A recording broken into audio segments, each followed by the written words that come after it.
আল্লাহর নবীজির বিছনায় নবীজির জামাই আলী রাদিয়াল্লাহু তাআলা আনহুকে বিছনায় শুয়ে দিয়ে বাবা আবু জেহেল আর সাইবা, কেউ বলেছেন আবু জেহেল আর উতবা, এরা দুজনা পাশাপাশি ছিল।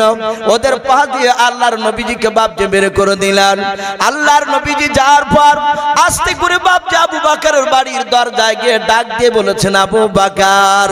কেউ বলেছেন শুধু আবু শব্দটা বের করেছিলেন, সঙ্গে সঙ্গে বাপজি লব্বাইকে রাসূলুল্লাহ বলে আবু বকর বাপজি ঝাঁপ দিয়ে দিলেন। নবী আমার দেখলেন আবু বকর মাথায় একটা ফুটলা আছে। আল্লাহর নবীজি আশ্চর্য হয়ে বলেন আবু বকর, ওরে আবু বকর তোমার মাথার ফুটলা কেন, তুমি একটু বলাও। বলে নবী গো মক্কা ছেড়ে মদিনা যেতে গেলে কিছু খাবারের প্রয়োজন হতে পারে। নবী গো খাবার দোকান আনতে গেলে লোকেরা দেখে নেবে, বেঈমান আবু জেহেলের কাফের লোকেরা তারা ধরে নিয়ে গিয়ে আপনাকে মারবে, আমাকে মারবে। নবী গো তাই খাবার কিছু আপনার ফুটলাতে বেঁধে নিয়েছে। নবী গো ফুটলাটা একটু ভারী আছে, এই ফুটলার ভিতরে একটা গাদলা পর্যন্ত রাখা আছে। আল্লাহর নবী বলেন আবু বকর ওই গাদলাটা কেন তুমি সঙ্গে নিয়েছো মাথার উপরে বলাও।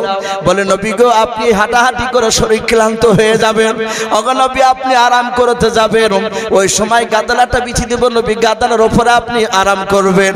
নবী আমার তাকে থেকে আবু বকরের কথা শুনলেন, ডাক দিয়ে বলেন আবু বকর, যে মহান রব্বুল আলামিন আমাদেরকে বড় ভালোবেসে রহম করে বিভিন্ন গুনার মজলিস থেকে বাছাই করে নিয়ে এসে মহান রব্বুল আলামিন তার রহমতের মজলিসে এবং তার সাতাহাতে পবিত্র যে মসজিদ ঘর আল্লাহ রব্বুল আলামিনের, আমরা সকলে বাপজি বলি যেটা আল্লাহর ঘর, এটা প্রতিটা মানুষে আমরা জানি।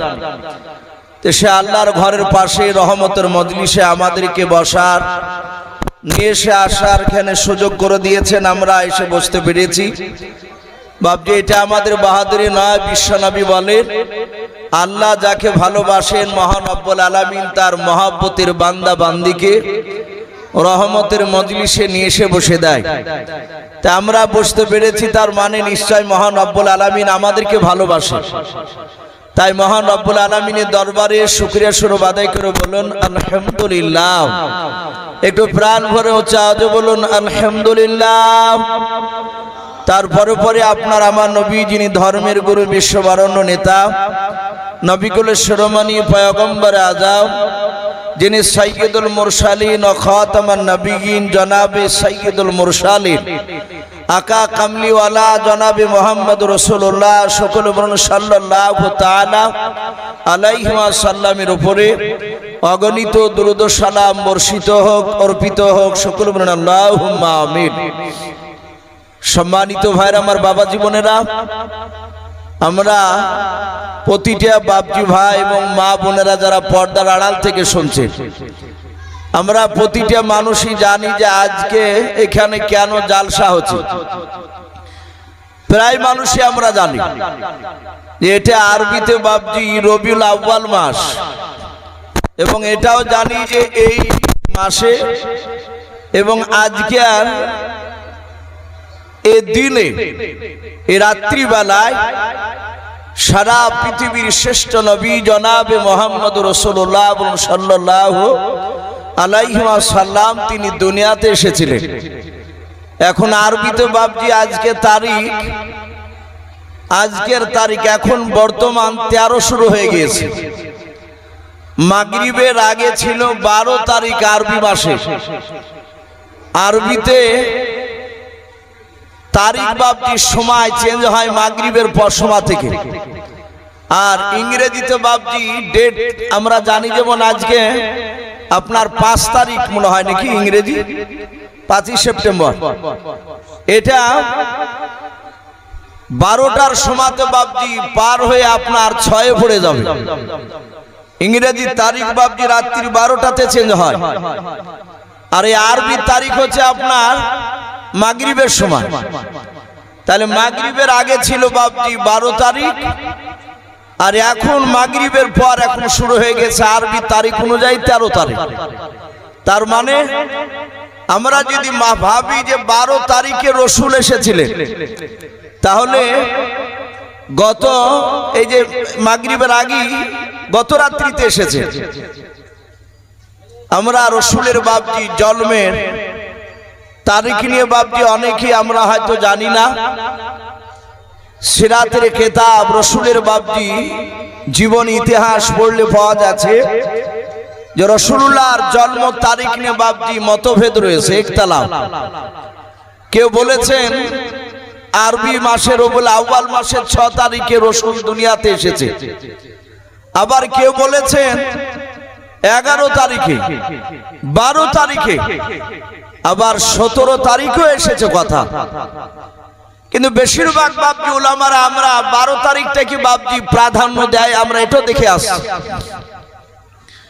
আমার বিশ্ব নবী জনাবে মুহাম্মদ রাসূলুল্লাহ সাল্লাল্লাহু তাআলা আলাইহি ওয়াসাল্লামের বাপজি জন্মদিবস উপলক্ষে প্রায় মানুষ বলছে আজ প্রোগ্রাম কোন সব জায়গাতে, কিছু এলাকায় দেখলাম আপনার 4টা যদি পাশাপাশি মসজিদ আছে তো 4 মসজিদই হচ্ছে আজকে। তাদের উদ্দেশ্য যে নবীজির জন্মদিবস উপলক্ষে আলোচনা। বাপজি আপনারা জ্ঞানীগুণী মানুষ, সকলেই বাপজি এখন শিরিক আর বেদাত, ইসলামে কোনটা আছে কোনটা নাই আমরা অনেকে বাপজি এখন বুঝতে পারছি। আজকে রাত্রিতে নয়, আজকে দিনের বেলায় এই মাইকের আওয়াজ অনেক দূরে যাচ্ছে ভাই। আবার দেখেন সব ইউটিউবে বাপজি শত শত মানুষ দেখবে। কথাগুলো আলোচনা করলে অনেক সময় সকালবেলায় জালসা রাত্রি করি, সকালবেলায় অনেকে ফোন করে, অনেকে ফোন করে বলে যে আপনি কথাগুলো বললেন আমাদের বিরুদ্ধে বলছেন কেন? কোরআন হাদিসে আছে কি নাই এগুলো বাপজি মানুষ জানতে চাইছে না। আমি আপনাদের এলাকার কথা বলছি না, আমার এলাকার কথা বলছি ভাই। আজকে সকালবেলায় মাইকে করে বাপজি রাসূলুল্লাহর জন্মদিবসের মিছিল বেরিয়েছিল। এগুলো বাপজি অনেকে বুদ্ধিজীবী মানুষ, নামাজ পড়ে না, অনেকে মুসলমান ঘরের ছেলে, তারা ইউটিউবে ওয়াজ শুনেছে অনেক বক্তা, তারাই সমালোচনা করছে যে এগুলো সব বাড়াবাড়ি করা হচ্ছে। কোরআন হাদিসে এসবগুলো তো নেই, ওনাদের মুখ থেকেই শোনা যাচ্ছে। বাপজি আমার সোনা লালেরা, বাস্তব কথা বলছি, ফজরের নামাজ পড়ে না, অনেক মানুষ আছে এরকম। একটা আমার প্রতিবেশী চাচা হচ্ছে সম্পর্কে, এটা গত বছরকার মিছিলের কথা বলছি, আজকের সকালকে নয়। ওই কথাটা উনি মিছিল করে এসে বলছেন যে আমার ঈমান তাজা হচ্ছে, তা বুঝতে পেরেছি। তো বলা হচ্ছে যে আপনার ঈমান তাজা হলো কি করে? বলে ওই যে নারে তাকবীর, আল্লাহু আকবার, আল কোরআনের আলো ঘরে ঘরে জ্বালো, মিছিলে বলেছে ও শরীক হয়েছে। এসে আমাকে বলছে এসব তো তোমরা পাবা না, ঈমান চচাকেরা তাজা হচ্ছে তা বুঝতে পারলাম আমি। অথচ আমি তো তার পাশেরই বাড়ির লোক। ও ফজর নামাজও পড়ে না, আসর পড়ে না, জোহর পড়ে না, জুম্মার দিন কোনো জুম্মায় যায়, কোনো জুম্মায় যায় না। অথচ এক ওয়াক্ত নামাজ ইচ্ছাকৃত যদি ছেড়ে দিই, এর যে কত খারাপ পরিণাম আমরা অনেক উলামার মুখে শুনতে পাই। এক হুকমা তাকে জাহান্নামে যেতে হবে। 2,88,00,000 বছর বলে না অনেকে, এক ওয়াক্ত বাপজি শুধু ইচ্ছাকৃত ফরজ নামাজ ছেড়ে দিলে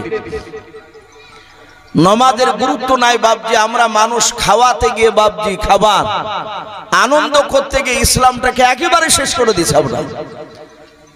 ভাই আমি আপনাদের কাছে আর বেশি কথা বলবো না, এগুলো সব আশা করি আপনারা দেখতে পাচ্ছেন এলাকায় কি চলছে এটা নিয়ে। সারা পৃথিবীর শ্রেষ্ঠ নবী জনাবে মুহাম্মদ রাসূলুল্লাহ, সকলে বলেন সাল্লাল্লাহু তাআলা আলাইহি ওয়াসাল্লাম, নবী যে দুনিয়ার বুকে এসেছিলেন রবিউল আউয়াল মাসে, এটা সত্য, এটা আমরা মানি। কিন্তু নবীজির বাপ যে আপনার 12 তারিখে যে জন্ম নিয়েছিল, এটা অনেকে বলছে যে না 11 তারিখে নিয়েছেন, 6 তারিখে হয়েছে, এরকম কয়েকটা রিওয়ায়াত এসেছে। মানুষ সকলেই বাপজি জানতো না যে সারা পৃথিবীর শ্রেষ্ঠ নবী উনি জন্ম নিয়ে নিয়ে তিনি সারা পৃথিবীর নবী, এটা মানুষ কি জানতেন? বাপ একটু কথা বলে। আমার বিশ্ব নবী জন্ম নেওয়ার পর থেকে সব মানুষে জানতো না যে ইনি সারা পৃথিবীর শ্রেষ্ঠ নবী, কিন্তু মানুষেরা বাপজি ধারণা করেছিল নবীজি বড় হওয়ার পর আস্তে আস্তে নবীজির কিছু অলৌকিক ঘটনা, কিছু দৃশ্য বাপজি দেখেছিল তারা। আপনারা সকলেই জানেন বিশ্ব নবী, দরদি নবী, রহমতের নবী যখন ছোট্টবেলা, আমি একবারে বিশ্ব নবীর আজকে গোড়া থেকে বাপজি আলোচনা করব না। আপনারা অনেকে ইউটিউবে আমার বক্তব্য নবী জীবনী শুনেছে, রসুলের কিছু কথা মোটামুটি বাপজি আলোচনা করে আমার বক্তব্য ইতি টানবো, কারণ আমার পর আরেকজন বক্তা রয়েছে। তো নবী আস্তে আস্তে বাপজি বড় হলে, রসুলের বয়স তখন বাপজি মাত্র আপনার 4.5 বছর, কেউ বলেছেন 4 বছর বয়স। সেই সময় দরদি নবী দুদমা হালিমাতুস সাদিয়া রাদিয়াল্লাহু তাআলা আনহার বাড়িতে লালন পালন হচ্ছিল, ওখানে বড় হচ্ছিল। আপনারা জানেন রসুল জন্ম নেওয়ার পর আমিনার কাছে ছিল না, মক্কা নগরে বাপজি সেই সময় থাকার সিস্টেম ছিল না। মক্কার মেয়েরা বাচ্চা জন্ম দিত, আর সেই বাচ্চাকে লালন পালন করার জন্য বাহির থেকে দাইমারা এসে নিয়ে যেত। তা হালিমাতুস সাদিয়া নবীজিকে নিয়ে গিয়েছে। 4 বছর বয়সে বিশ্ব নবীজির বাপজি আরো আরেকটা বাপজি নিজের দুদু ভাই ছিল, আব্দুল্লাহ নাম। কি নাম বললাম ভাই? আব্দুল্লাহ হালিমাতুস সাদিয়ার নিজের কলিজার টুকরা ছেলে। একই সঙ্গে নবী আর ওই আব্দুল্লাহ তারা দুজনায় হালিমার দুধ পান করে বাপজি বড় হয়েছে। হযরতে হালিমাতুস সাদিয়ার সন্তান সারা দিন বাড়িতে থাকে না, একটু হাঁটাহাঁটি ছাগল চড়ানোর মতো হয়েছে সে সময় থেকে, রাত্রিবেলায় থাকে। নবীজি হালিমাতুস সাদিয়ার সন্তান আব্দুল্লাহকে বলছেন, আব্দুল্লাহ ভাই, সারা দিন তোমাকে দেখতে পাই না, রাত্রিবেলায় এসে আমার গলা ধরে শুয়ে থাকো। আব্দুল্লাহ বলছেন, ভাই সারা দিন মরুভূমির ময়দানে ছাগল চড়াতে যায়, আমার আব্বা মা তো গরিব মানুষ, 6-7টা ছাগল আছে, তাকে ওই ছাগলগুলো পাড়ার ছেলেদের সাথে সাথ ধরে দেয় আমাকে মা, আমি নিয়ে যাই।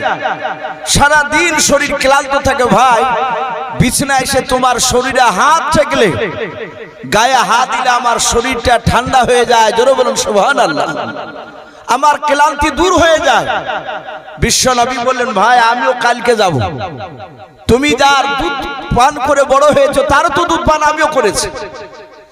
আব্দুল্লাহ বলছেন, পাড়ার ছেলেরা বলে যে তোর ভাই মুহাম্মদ সাল্লাল্লাহু আলাইহি ওয়াসাল্লামকে নিয়ে আসিস না কেন?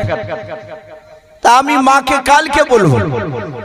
সকালবেলায় বাপজি আব্দুল্লাহ তার পাড়ার প্রতিবেশী বন্ধুদের কাছে ছুটে গেল যে আমার ভাই যেতে চেয়েছে।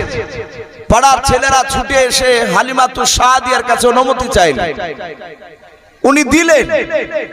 বিশ্ব নবীকে বললেন, যাও এদের সাথে ছাগল ছেড়ে বাড়ি চলে এসে।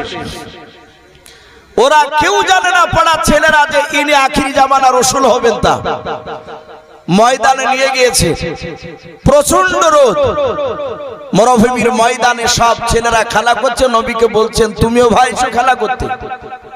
বাচ্চা ছেলে রসুল বললেন, আমি খেলা করব না, তোমরা খেলা করো, আমি দেখবো। ক বছর বললাম বাপজি রসুলের বয়সের সময়? 4 থেকে 4.5 বছরের বাচ্চা রসুল।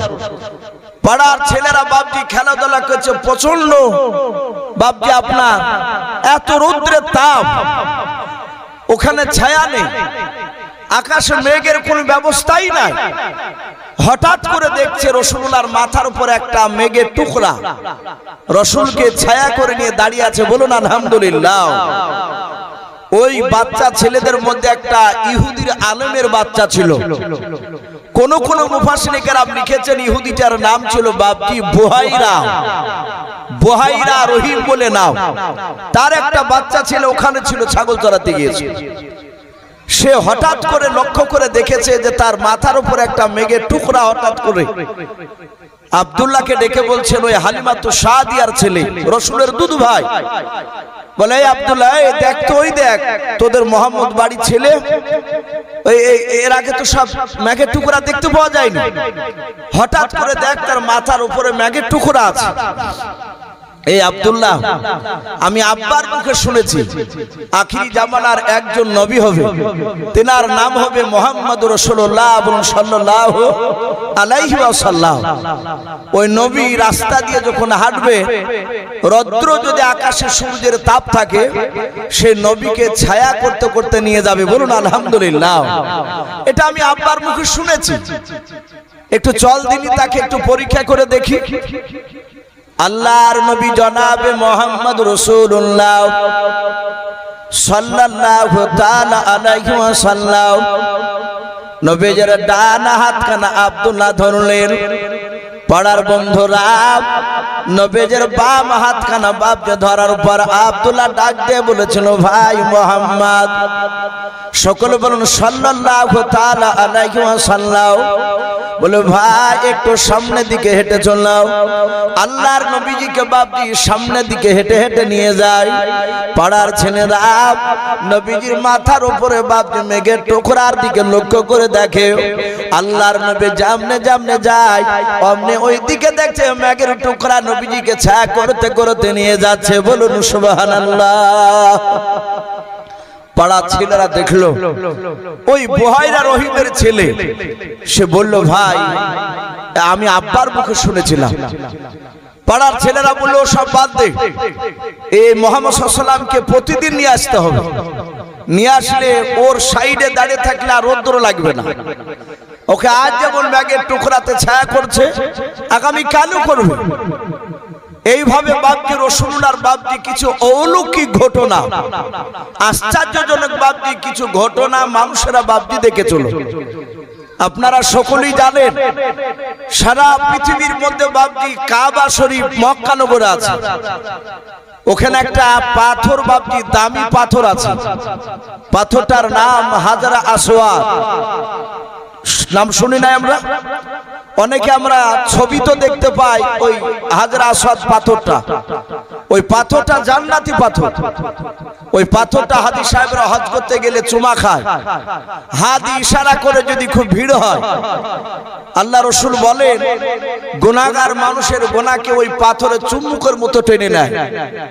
সে খালিস নিয়াতে যদি সে হজ করতে যায় ওই জায়গায়, তো ওই হাজরা আসওয়াদ ওই পাথরটা বাপজি রাসূলুল্লাহ জামানায় বিশ্ব নবী তখন বাচ্চা ছেলে, 8 বছর বয়স।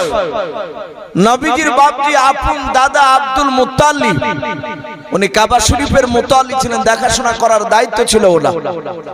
ওই সময় ওই পাথরটাকে বাপজি সরিয়ে কাজ করছিলেন ওখানে। কাজ করার পর এবার পাথরটা তার নির্ধারিত জায়গায় রাখবে কে? আব্দুল মুত্তালিব দেখলেন মক্কা নগরে 4টা বড় বড় নেতা আছে, গোত্রের বড় বড় নেতা। একটা নেতাকে ডাক দিয়ে বলেন, ভাই পাথরটা আপনি সরান, এখান থেকে নিয়ে গিয়ে ওই জায়গা রাখেন। হঠাৎ করে বাপজি আরো 3 সাইড থেকে 3 বড় দাঁড়িয়ে তারা চিৎকার করে বলল, এই আব্দুল মুত্তালিব, ওর যদি 1000 যদি লোক থাকে, আমারও 2000 লোক আছে। ওই গোত্রের বড় নেতা, আমিও তো অমুক গোত্রের বড় নেতা। এই পাথর ও সরাবে না, আমি সরাবো, আমি হকদার। এইভাবে 4টা মোড়ল 4 জনাই দাবি করলো। মক্কা নগরকে জাহিলিয়াতের যুগ বলা হতো সে সময়। মানুষ অন্ধকারে বাপজি ছায়া ছিল, তার মানে এরকম লাইটিং ছিল না তা নয়, আলো টালোর যে ব্যবস্থা ছিল তা নয়, ইসলামের যে জ্ঞান সেই দিক দিয়ে বাপজি পুরা অন্ধকার ছিল। ছোট খাটো ঝামেলাকে কেন্দ্র করে মক্কার লোকেরা তারা 15 বছর 20 বছর পর্যন্ত বাপজি টেনে নিয়ে যেত, মিটাতো না। যেটা বর্তমান এখন চলে আসছে। নবী বলেছেন জাহিলিয়াতের যুগে আমি আসার আগে ওই মক্কার লোকেদের ভিতরে যে খারাপি গুণগুলো ছিল, ওই সব খারাপি গুণগুলো কিয়ামতের আগে আমার উম্মতের মধ্যে দেখা দিবে। ওই জাহিলিয়াতের যুগের মতো চলে যাবে। সেই সময় মানুষেরা বাপজি তারা মীমাংসা করার কথা বলতো না। আমার বিশ্ব নবীজির দাদা দেখলেন এই পাথর তো সরানো যায় না, এ তো 4 মুড়ুলি ঝামেলা করছে, কাকি বলা যায়। এভাবে 1 নয় 2 নয় 17 দিন ধরে বাপজি ঝামেলা মিটাতে বলে। 18 দিনকার দিন সন্ধ্যার দিকে বাড়ি গিয়েছেন আব্দুল মুতাল্লিব। নবীজির দাদা রাসূলুল্লাহ দেখলেন তার দাদা বেশ কয়েকদিন থেকে মনক্ষুণ্ণ অবস্থায়, মনটা ভারী। 8 বছরের পয়গম্বর রাসূল ডাক দিয়ে বললেন, ওগো দাদু ভাই, আমি কয়েকদিন ধরে দেখছি তোমার মনটা ভারী, কি ব্যাপার? বাড়ি আসছো মন ভারী করে কেন? ডাক দিয়ে বলছেন, দাদু ভাই, ওই কাবা শরীফের হাজারে আসাদ পাথরটা নিয়ে গন্ডগোল চলছে। 4 মুড়লে দাবি করছে যে আমি সরাবো, ও বলছে আমি সরাবো, ও বলছে আমি সরাবো। এই নিয়ে আমি ঝামেলায় পড়ে আছি, আমি মীমাংসা আনতে পারি। আমার বিশ্ব নবী বললেন, দাদু কালকে আমাকে নিয়ে যান। সকালবেলায় বিশ্ব নবীর হাতখানা ধরে নিয়ে চলে গেলেন ওই মক্কা নগরে কাবা শরীফের সামনে। আপনারা যেমন বসে আছেন এভাবে 3 দিকে 3 রকমের মানুষ আপনার আলাদা আলাদা বসে আছে। তো রাসূলের বাপজি আব্দুল মুতালিবের জামানায় 4 মুড়ল তার দলবল অস্ত্র শস্ত্র নিয়ে গিয়ে বাপজি বসে আছে, মানে ঝামেলা করবে ওরা, সব বাহুর বল শক্তি দেখাবে। বিশ্ব নবীকে বললেন, আপনারা 4 জনাই পাথর সরাবেন? বলে হ্যাঁ। ডাক দিয়ে বললেন, আজকে আপনারা বাড়ি চলে যান। আমার দাদু বিচার করেছে কয়েকদিন ধরে মীমাংসা আনতে পারেনি। আমি মুহাম্মদ বলুন সাল্লাল্লাহু আলাইহি ওয়াসাল্লাম। মক্কার লোকেরা ছোট থেকে নবীর চরিত্র দেখেছিলেন যে উনি কোনো মানুষকে আঘাত দিয়ে কথা বলে না, কড়া কথা বলে না, এবং কারোর সঙ্গে ঝামেলাও করে না। আমার বিশ্ব নবীর ব্যবহার চারিদিকে আস্তে আস্তে বাপজি প্রচার হচ্ছিল। তো ডাক দিয়ে নবী বলেন, আগামী কালকে আপনারা সকালবেলা এসে এই হাজরা আসওয়াদে যে হাত দিবে প্রথমে ওই ব্যক্তি পাথরটাকে সরাবে। বলে তাই? বলে হ্যাঁ, কিন্তু শর্ত হচ্ছে সবাইকে বাড়ি গিয়ে বিছানায় শোয়া লাগবে। আপনারা সকলেই জানেন বিশ্বনবী মেরাজে গিয়েছিলেন। মেরাজে কেউ মক্কার লোকেরা কেউ জানে না, অথচ জিবরিল আলাইহিস সালাম তিনি বুরাক নিয়ে এসে নবীকে চেপে নিয়ে মসজিদে হারাম থেকে বাইতুল মুকাদ্দাসে বুরাকে নিয়ে গেলেন। বাইতুল মুকাদ্দাসে বাপজি বুরাকটাকে বেঁধে রেখে ওখান থেকে 70 পাক আসমান পাড়ি দিয়ে যাচ্ছে। প্রতিটা দরজাতে যাচ্ছেন আর প্রতিটা আসমানের দরজা একটা করে আছে। জিবরিল আলাইহিস সালাম ডাক দিয়ে বললেন, দরজা খুলুন। ভিতর থেকে ফেরেশতা বললেন, এই দরজায় তালা মারা আছে, খোলা হবে না। বলে কেন? বলে একজন ব্যক্তির জন্য খোলা হবেন, তিনি হচ্ছেন মুহাম্মদুর রাসূলুল্লাহ সাল্লাল্লাহু তাআলা আলাইহি ওয়াসাল্লাম। তো ডাক দিয়ে জিবরিল বলেন, ইনি সে মুহাম্মদ সাল্লাল্লাহু আলাইহি ওয়াসাল্লাম। দরজা খুললেন। এইভাবে বাপজি 7 আসমান পাড়ি দিয়ে সিদরাতুল মুনতাহায় গেলে ওখান থেকে আবার একটা স্টেজ আসলো, সিংহাসন, সিঁড়ি, যেটাকে রফরাফ বলা হয়। ওতে নবী চাপলেন, জিবরিল গেলেন না। ওখান থেকে আরশে আজিমে গেলে আল্লাহর সাথে দেখা করলে। অনেক ঘটনা আছে, আমি ওদিকে যাব না। রাসূল এসে বাপজি আবার সকালবেলায় মসজিদে গিয়ে মেরাজের ঘটনা শোনাছিলেন। মক্কার লোকেরা কেউ জানে না, অথচ এতটা লম্বা সফর করছে। লাস্টে মক্কার বেঈমান আবু জেহেলরা তারা নবীকে বলেছিল, এই মুহাম্মদ সাল্লাল্লাহু আলাইহি ওয়াসাল্লাম, তুমি যে এতটা রাস্তা তুমি গেলে, বাইতুল মুকাদ্দাস গেলে, মসজিদে হারাম থেকে নিয়ে বুরাকে চেপে, এই গোটা রাস্তার মধ্যে মক্কার কোন লোকের সাথে তোমার দেখা হয়েছিল? কথাটা একটু ভালো করে কান দিবে। আল্লাহ রাসূল সাল্লাল্লাহু তাআলা আলাইহি ওয়াসাল্লামকে মসজিদের ভিতরে বাপজি নাই, বাহির থেকে দাঁড়িয়ে আবু জেহেল, উতবা, সাইবা ডাক দিয়ে বলছে যে মক্কা থেকে মদিনায় যখন নয় বাইতুল মুকাদ্দাসে যাচ্ছিলে রাত্রিবেলায়, এই রাত্রি যেতে গিয়ে কোন লোকের সাথে তোমার দেখা হয়েছে? যদি দেখা হয় তারা যদি সাক্ষী দেয় যে হ্যাঁ বাইতুল মুকাদ্দাসে গিয়েছিল মেরাজে, তাহলে আমরা বিশ্বাস করব। আল্লাহর নবী বললেন, মক্কা নগরে যাও, খাজরা বলে একটা বংশ রয়েছে, হাদিসে এসেছে। সিরাতে হালবিয়া বলে একটি কিতাব, নাজরা, খাজরা এসব বংশের নাম। ডাক দিয়ে বললেন রাসূল যে খাজরা বংশের 10টা লোক, তারা বাইতুল মুকাদ্দাস থেকে প্রায় 20 থেকে 25 কিলোমিটার দূরে, তাদের সঙ্গে আমার আসার সময় দেখা হয়েছিল। বলুন আলহামদুলিল্লাহ। ওদের আসতে প্রায় এখনো 14 দিন সময় লাগবে। আবু জেহেলরা বললে, দেখ পাগল কি বলে। খাজারা বংশের লোকের কাছে খোঁজ নিল যে তোমাদের এই ওই বংশ থেকে কি 10টা লোক গিয়েছে বাইতুল মুকাদ্দাসে? ওই এলাকায় বলে, হ্যাঁ আজ তো বেশ কয়েকদিন হয়ে গেল তারা ব্যবসা করতে গিয়েছে। বলে তাই নাকি? বলে হ্যাঁ। আল্লাহর নবী জনাবে মুহাম্মদ রাসূলুল্লাহ সাল্লাল্লাহু তাআলা আলাইহি ওয়াসাল্লাম তার কথাগুলো বাপজি শোনানো হলো। ওরা 14 দিন পর বাড়ি ফিরল। রসুলের ব্যাপারে আবু জেহেলা জিজ্ঞাসা করলো যে 14 দিন আগে তোমাদের সাথে কি বাইতুল মুকাদ্দাসের আশপাশে এই মুহাম্মদ সাল্লাল্লাহু আলাইহি ওয়াসাল্লামের সাথে রাত্রিবেলা দেখা হয়েছিল? তারা বলল, মুহাম্মদ সাল্লাল্লাহু আলাইহি ওয়াসাল্লামের সঙ্গে দেখা হয়েছিল, শুধু তা নয় তারা আমার সঙ্গে কথা বলেছে। জোরে বলুন আলহামদুলিল্লাহ। অথচ এত প্রমাণ পাওয়ার পরও কাফের আবু জেহেল, উতবা, সাইবারা তারা মানেনি। এখন এই যে নবী এতটা দীর্ঘ রাস্তা গেলে, আল্লাহই ভালো জানেন বাপজি, তাদের যে যেখানে ছিল তাকে সেই অবস্থাতে রেখে দিয়েছিল।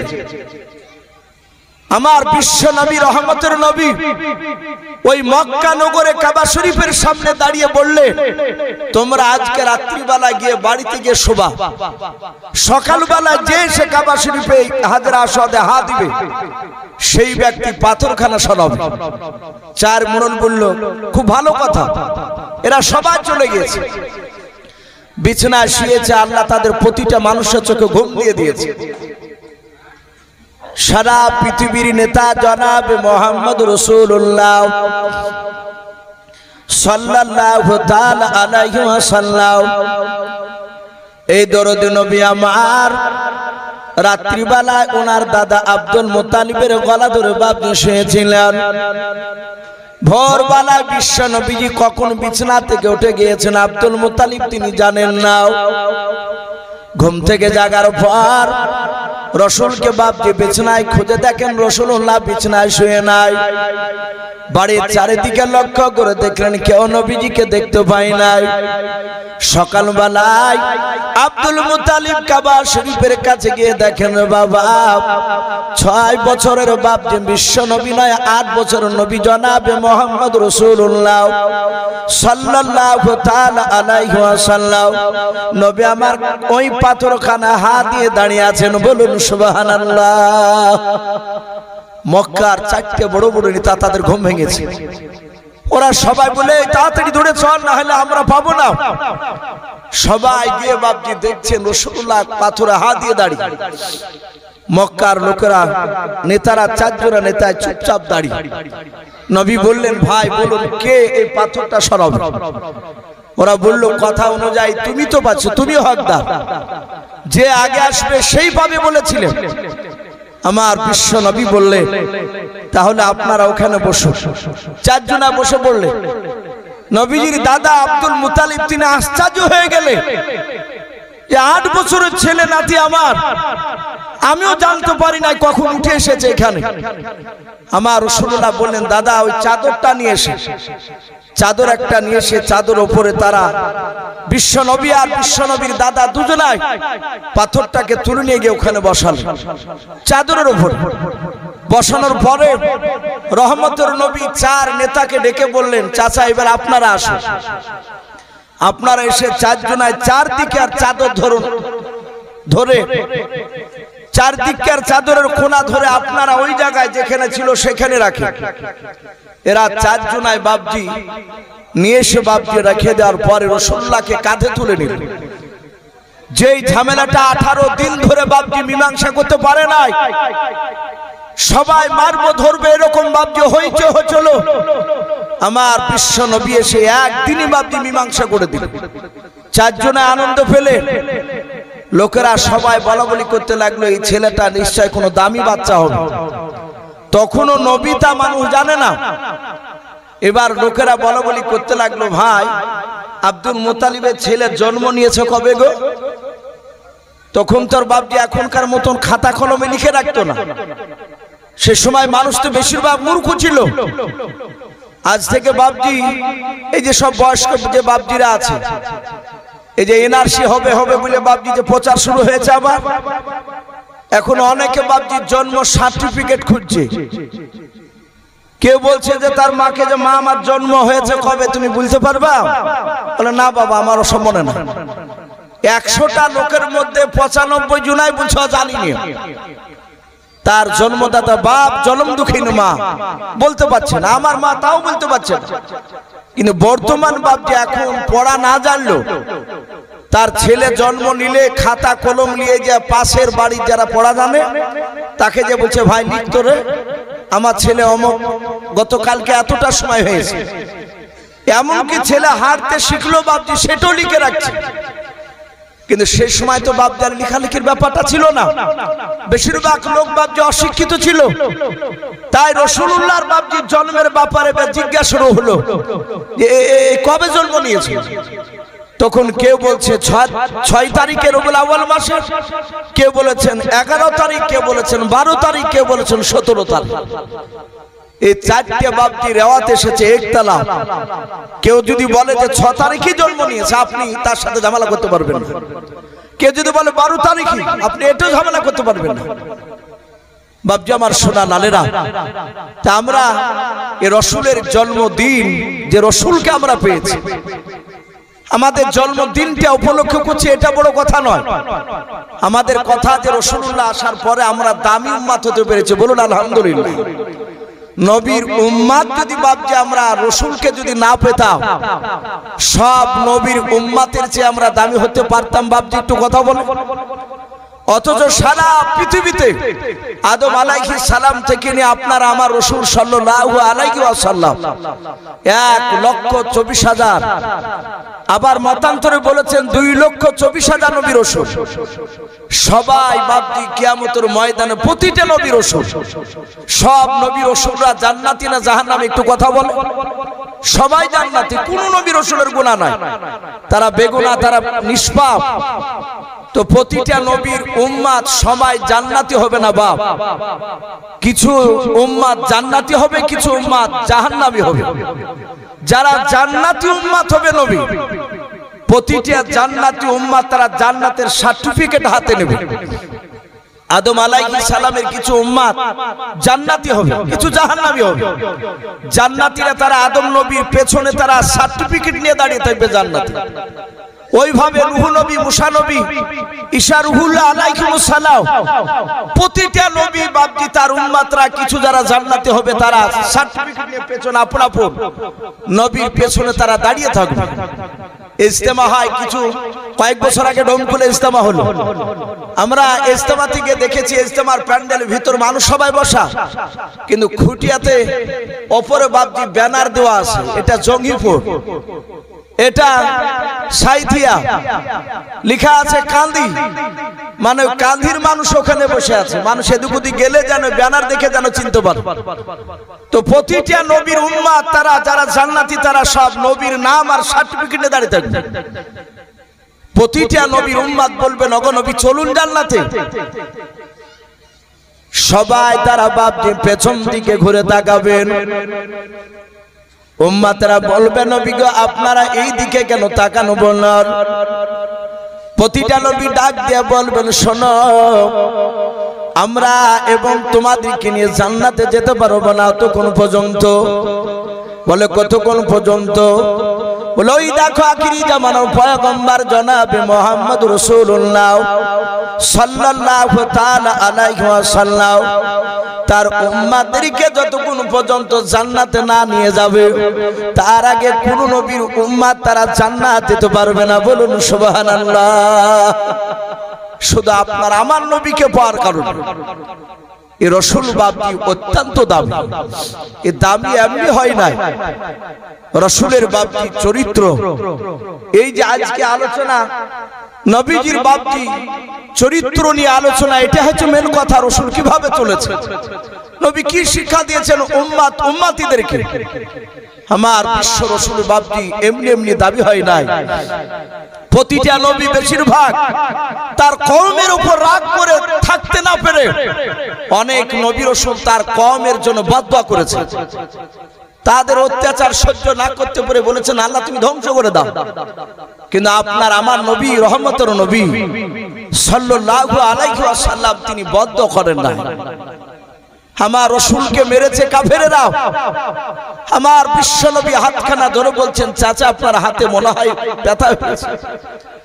ইহুদি অবাক যে আমি ওকে মারলাম, ও আমাকে গালিগালাজ কিছু না দিয়ে রসুলের চোখ দিয়ে পানি ঝরছে, হাতখানা ধরে ইহুদির হাতে চুমা দিয়ে বলছে, চাচা বুঝি আপনার হাতে ব্যথা হলো আমাকে মারতে গিয়ে? ইহুদি সাদা হাতে রসুলের পা ধরে ক্ষমা চেয়ে কলমা পড়েছেন। বলুন আলহামদুলিল্লাহ। রসুলের এত সুন্দর ব্যবহার, নবী শুধু মুখে বলেছে তা নয়, নবী যেটা বাপজি করেছেন সেটাই বলেছেন, সেটা বাস্তবে পরিণত করে দেখে দিয়েছে। আপনারা সকলেই জানেন রহমতের নবীর চরিত্র ব্যাপারে আল্লাহ কোরআনে বলেছেন, ইন্নাকা লা আলা খুলুকিন আযীম। আল্লাহ রসুলের চরিত্র আল্লাহ নিজে বলছেন, আমি অতি উত্তম করে চরিত্রে অধিক করে আমার রসুলকে আমি দুনিয়াতে পাঠিয়েছি। নবীর উপর দিয়ে মহান চরিত্র মানুষ আর দ্বিতীয় কেউ নেই। এ আমার রহমতের রসুল সাল্লাল্লাহু তাআলা আলাইহি ওয়াসাল্লাম, তিনার এত সুন্দর ব্যবহার ছিল। এ দরদি নবী ইন্তেকাল করার 3 দিন আগেকার কথা বলি। নবী ইন্তেকাল করবেন তার 3 দিন আগে হাদিসের কিতাবে পাওয়া যায়, নবী ইন্তেকাল করার আগে নবীর মাথার যন্ত্রণায় ব্যথায় 1 দিন নয় 2 দিন নয়, নবী আমার 13 দিন বিছনাগত হয়েছিলেন, বিছনায় পড়েছিলেন। রসুল জিন্দা অবস্থায় মৃত্যুর আগে নবী 17 ওয়াক্তের ফরজ নামাজ, এই যে এশার নামাজ আমরা পড়লাম 1 ওয়াক্ত, ফজর আর 1 ওয়াক্ত, জোহর আর 1 ওয়াক্ত, এইভাবে নবী আমার জিন্দা অবস্থায় 17 ওয়াক্তের ফরজ নামাজে রসুল তিনি ইমামতি করতে পারেননি। নবী একাই নামাজ পড়েছেন ইশারায়। নবীজির মসজিদে গিয়ে সাহাবাদের সামনে ইমামতি করতে পারেন। আর সাহাবারা জানতেন রসুলকে পেছন করে ইমামতি করার যোগ্য আমাদের কারণে। হাদিসের কিতাবে পাওয়া যায়, নবীজির বাপজি মাথার যন্ত্রণা যখন খুবই বেশি হয়ে গেল, সাহাবায়ে কেরামরা তারা নামাজের টাইমের আগে নয়, শুধু আজান শুনলে হাইয়া আলা সালাহ, সাহাবা মুয়াজ্জিন আজান দিলে যে যেখানেই সাহাবারা থাকতেন দৌড়াতেন নামাজের জন্য। বিশ্বনবী দরদি নবীর সাহাবারা মসজিদের ভিতরে গিয়ে বাপজি আমাদের মতন গোল টিপ করতেন না। আমাদের তো এখন গোল টিপ হয় বাপ, এই মৌলবি বলেন আর হাজি বলেন সব একই খাতায় আমাদের নাম চলে গিয়েছে। ওই ইমাম সাহেবকে দেখা যাচ্ছে বাপজি ওই মসজিদের বারান্দায় কিংবা মসজিদের ভিতরে বাপজি দেখা যায় একটা ফ্যান চালিয়ে দিয়ে 8-9টা লোক নিয়ে গল্প চলছে। যদি আবার বলা হয়েছে যে ভাই গল্প করছেন, বলে গল্প করছি না তো, এমনি কথা গাছ। একটা মানুষ 10 জনায় এক জায়গায় বসলে 5টা কথা ভালো বলতে গিয়ে আর একটা কথা বাড়তি ফজল চলে আসে। সাহাবারা গল্প করতেন না, নামাজের টাইমের আজান শুনি তারা গিয়ে প্রথম কাতার ভর্তি করতেন। বলুন আলহামদুলিল্লাহ। তারা রসুলের সুন্নাতকে মানতেন। সাহাবারা রসুলের কথা কান দিয়ে শুনতে আর সেটাই সাথে হাতে আমলে পরিণত করতেন। বলুন আলহামদুলিল্লাহ। ওরা সামনে কাতার, দ্বিতীয় কাতার এইভাবে বাপজি পূরণ করে বসতেন। রসুলের মসজিদে নববী আর নবীজির ঘর পাশাপাশি, একটা দেওয়ালে দরজায়, দরজার এদিকে রসুলের ঘর আর ওইদিকে দরজা খুলে চলে গেলে বাপজি মসজিদে নববী। আমার বিশ্বনবী রহমতের নবী সাহাবায়ে কেরামরা জামাতে দাঁড়াতেন আর রসুলের টাইম হলে ঠিক দরজা খুলে নামাজ পড়তে চলে যেতেন হুজরাখানা থেকে। সাহাবায়ে কেরাম সকলেই বসা, আসরের নামাজের সময় টাইম পার হতে চলেছে, একটা টাইম ছিল যে টাইমে নামাজ পড়বে তারা। টাইম বেশ পার হতে চলল, নবী কেন আসে না? সব সাহাবারা নবীজির দরজার কাছে গিয়ে সালাম দিলেন, আসসালামু আলাইকা ইয়া রাসূলুল্লাহ। নবীজি দরজায় গিয়ে চিৎকার করে ইয়া নবী রাসূলুল্লাহ, ওগো আল্লাহ রাসূল, ওগো নবী, এই বলে ডাকলে বেয়াদবি হতো।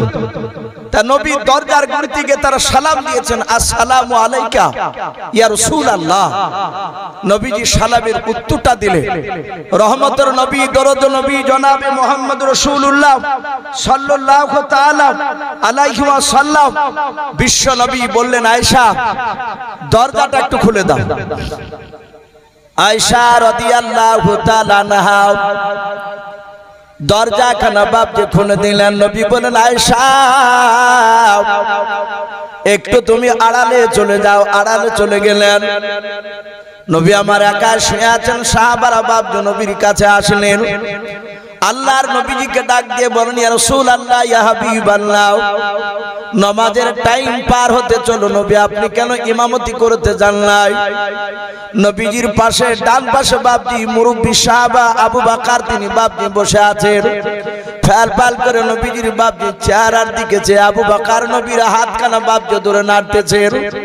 আল্লাহর দরদি নবীর চোখের কোনা দিয়ে বাপজি ঝরঝর করে পানি ঝরেন। আমার আবু বকর নবীজির কান্না দিকে বাপজি আবু বকর আর থাকতে পারেন না। আবু বকরও তিনি কান্না শুরু করে দিলেন। নবী বলেন, আবু বকর তুমি কান্না করেছো কেন? বলো রে আবু বকর। আবু বকর ডাক দিয়ে বলেন, নবীজি মনে হয় আপনি কোনো ব্যথায় ব্যথিত হয়ে আছেন।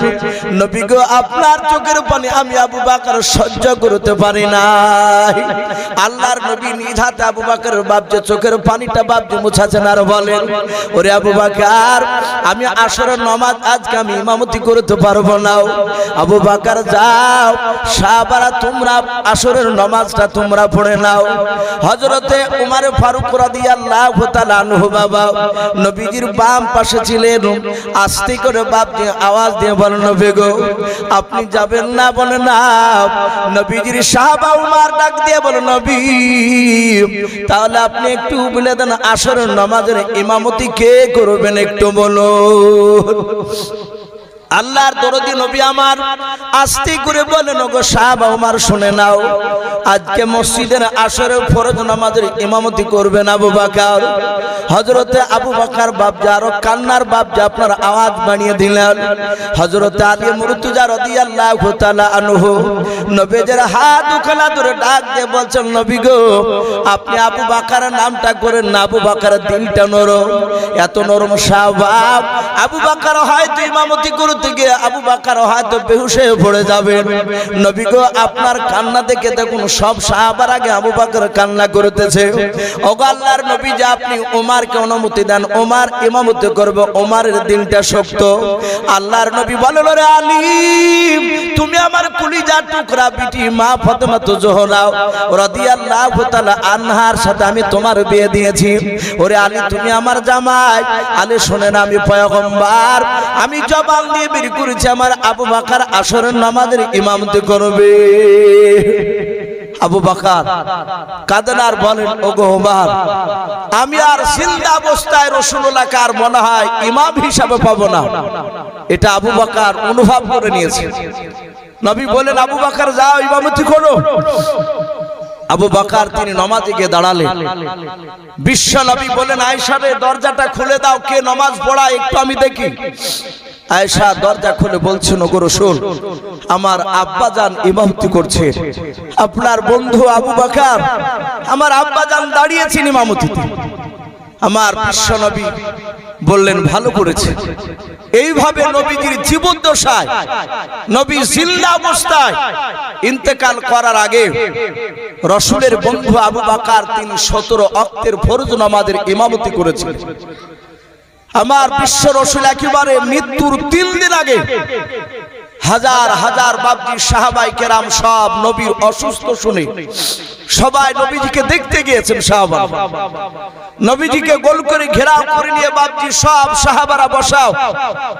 আল্লাহ রাসূল উঠে একাই বসতে পারেন না। দরদে নবী, রহমতের নবী আমার বিশ্ব নবীজি সেই জায়গায় সাহাবায়ে কেরামরা সকলকে বাপজি দেখলেন। নবী আমার নবীজি হাত দুখানা এইভাবে উঁচু করলেন, ডাক দিয়ে বলেন, ওগো আমার সাহাবা আলী আর ওসমান গনি রাদিয়াল্লাহু তাআলা আনহু শোনাও। তারা দুজন সাহাবা নবীজির কাছে এসে বলেন, হুজুর বলুন কেন আমাদেরকে ডাক দিলেন? আল্লাহর নবী বলেন, আলী ওসমান তোমরা দুজনে হাত ধরে আমাকে একটু উঁচু করে তোমরা বসাও। আল্লাহর নবীজির হাত ওখানা ধরে উঁচু করে নবীজিকে বসালেন। দরদে নবী আমার বসার পর সাহাবাদের দিকে ফেলফাল করে দেখতে লাগলেন। আল্লাহর নবীজি ডাক দিয়ে বলেন, আবু বকর বাকার তুমি কোথায় আছো, তোমার হাত ওখানে আমাকে ধরতে দাও। হযরতে আবু বকর সিদ্দিক রাদিয়াল্লাহু তাআলা আনহু নবীদের হাত ওখানে ধরার পর ডাক দিয়ে বলেন, নবী গো আপনার সাহাব আবু বকর আমি তো দাঁড়িয়ে। আল্লাহর নবীজি আবু বকরের হাত ওখানে ধরার পর ডাক দিয়ে বলেন, আবু বকর শুনে নাও, আমি মনে হয় আর বেশি দিন দুনিয়ার বুকে বেঁচে থাকবো না। ওরে আবু বকর 1 2 3 4 করে আমার 63 বছর হতে চলল। আবু বকর শুনে নাও, আমার হাতের দ্বারাই এবং জবানের দ্বারাই পায়ের দ্বারাই আবু বকর রে, যদি তুমি ব্যথা পেয়ে থাকো কোনোদিন হয় তুমি আজকে প্রকাশ্য মজলিসে শুনে নাও, হাজার হাজার সাহাবার সামনে হয় তুমি আমাকে মাফ করে দাও, নতুবা তার প্রতিশোধ বদলা তুমি নিয়ে নাও। বলুন সুবহানাল্লাহ। সারা পৃথিবীর শ্রেষ্ঠ নবী আবু বকরের হাতখানা ধরে বাপজি নবীজির বন্ধু আবু বকর ক্ষমা চাইছে। হযরতে আবু বকর বিশ্ব নবীকে এত ভালোবাসতেন। আচ্ছা বলেন, বিশ্ব নবীর কি বাপজি গুনাহ আছে? একটু কথা বল। নবীজির গুনাহ নেই। মা আয়েশা সিদ্দিকা রাদিয়াল্লাহু তাআলা আনহা তিনি বলেন, আমি নবীর মুখে শুনেছি নবীর ডান দিকে আর বাম দিকে আর সামনের পেছন দিকে চারিদিকের গুনাহ আমার আল্লাহ নবীকে মাফ করে দিয়েছেন। বলুন আলহামদুলিল্লাহ। অথচ নবীর গুনাহ নেই। সেই নবী সারা রাত বাপজি নামাজে দাঁড়াতে, নফল নামাজ, সারা রাত নামাজ পড়তেন। মাঝে মাঝে আয়েশা বলতেন, ওগো নবী আপনার গুনাহ নাই, আপনি এত লম্বা করে কেন নামাজ পড়ে? আপনার পা দুখানা মাঝে মাঝে ফুলে যায়। রাসূলুল্লাহ বলতেন, আয়েশা রে, যে আল্লাহ আমার জীবনের গুনাহ ক্ষমা করে দিয়েছে তার কি শুকরিয়া আদায় করব না? বলুন সুবহানাল্লাহ। নবীজি শুকরিয়া আদায় করতে গিয়ে পা ফুলে ফেলতে। আজ আমরা ফরজ নামাজটা অনেকে তো পড়িই না, আবার যদিও পড়ি তো নফল নামাজগুলো বাপজি আমরা অনেকেই পড়ি না, অনেকেই পড়ে না। এরা আবার দাবি করছে যারা নফল নামাজ পড়ে না তারা আবার দাবি করছে যে সৌদিতে তো নফল পড়ে না, ওখানকার লোকেরা সৌদির সঙ্গে তুলনা করছে ওখানে। এতটুকু মনে রাখবেন, আপনার মসজিদে 1 রাকাত নামাজ পড়লে জামাতে আপনি 27টা নেকি পাবেন। মক্কা নগরে বাপজি কাবাতে যদি কেউ 1 রাকাত নামাজ পড়ে 70 লক্ষর উপরে নেকি আছে। জোরে বলুন সুবহানাল্লাহ। তাহলে ওখানে 1 রাকাত নামাজ পড়ে যা নেকি পাওয়া যায়। আমার মনে হয় যে আপনার এখানে গ্রামের মসজিদে জামাতে ধরে ও আপনি 50 বছর নামাজ পড়ে ওই 1 রাকাতের নেকির সমতুল্য হবে না। আবার দাবি করছে ওখানকার লোকের সঙ্গে যে ওরা নফল পড়ে না তা আমরা পড়বো কেন? আমাদের যা গুনাহ বাপ ফরজ ওয়াজিব সুন্নাত তার সাথে সাথে বর্তমান নফল নামাজেরও গুরুত্ব দেওয়া দরকার। আমাদের যা গুনার হার বেড়ে গিয়েছে। আমার বিশ্ব নবী দরুদি নবীর বন্ধু আবু বকর তিনি অবাক হয়ে গেলেন, নবীজি মাফ চাইছেন আবু বকরের কাছে। আবু বকর বলছেন, ওগো রাসূল আপনি আমাদের কাছে অন্যায় করেননি। নবী গো আপনার কাছে আমরা অন্যায় করেছি। নবী আপনার অনেক সময় অনেক কথাগুলো আমরা শুনিনি।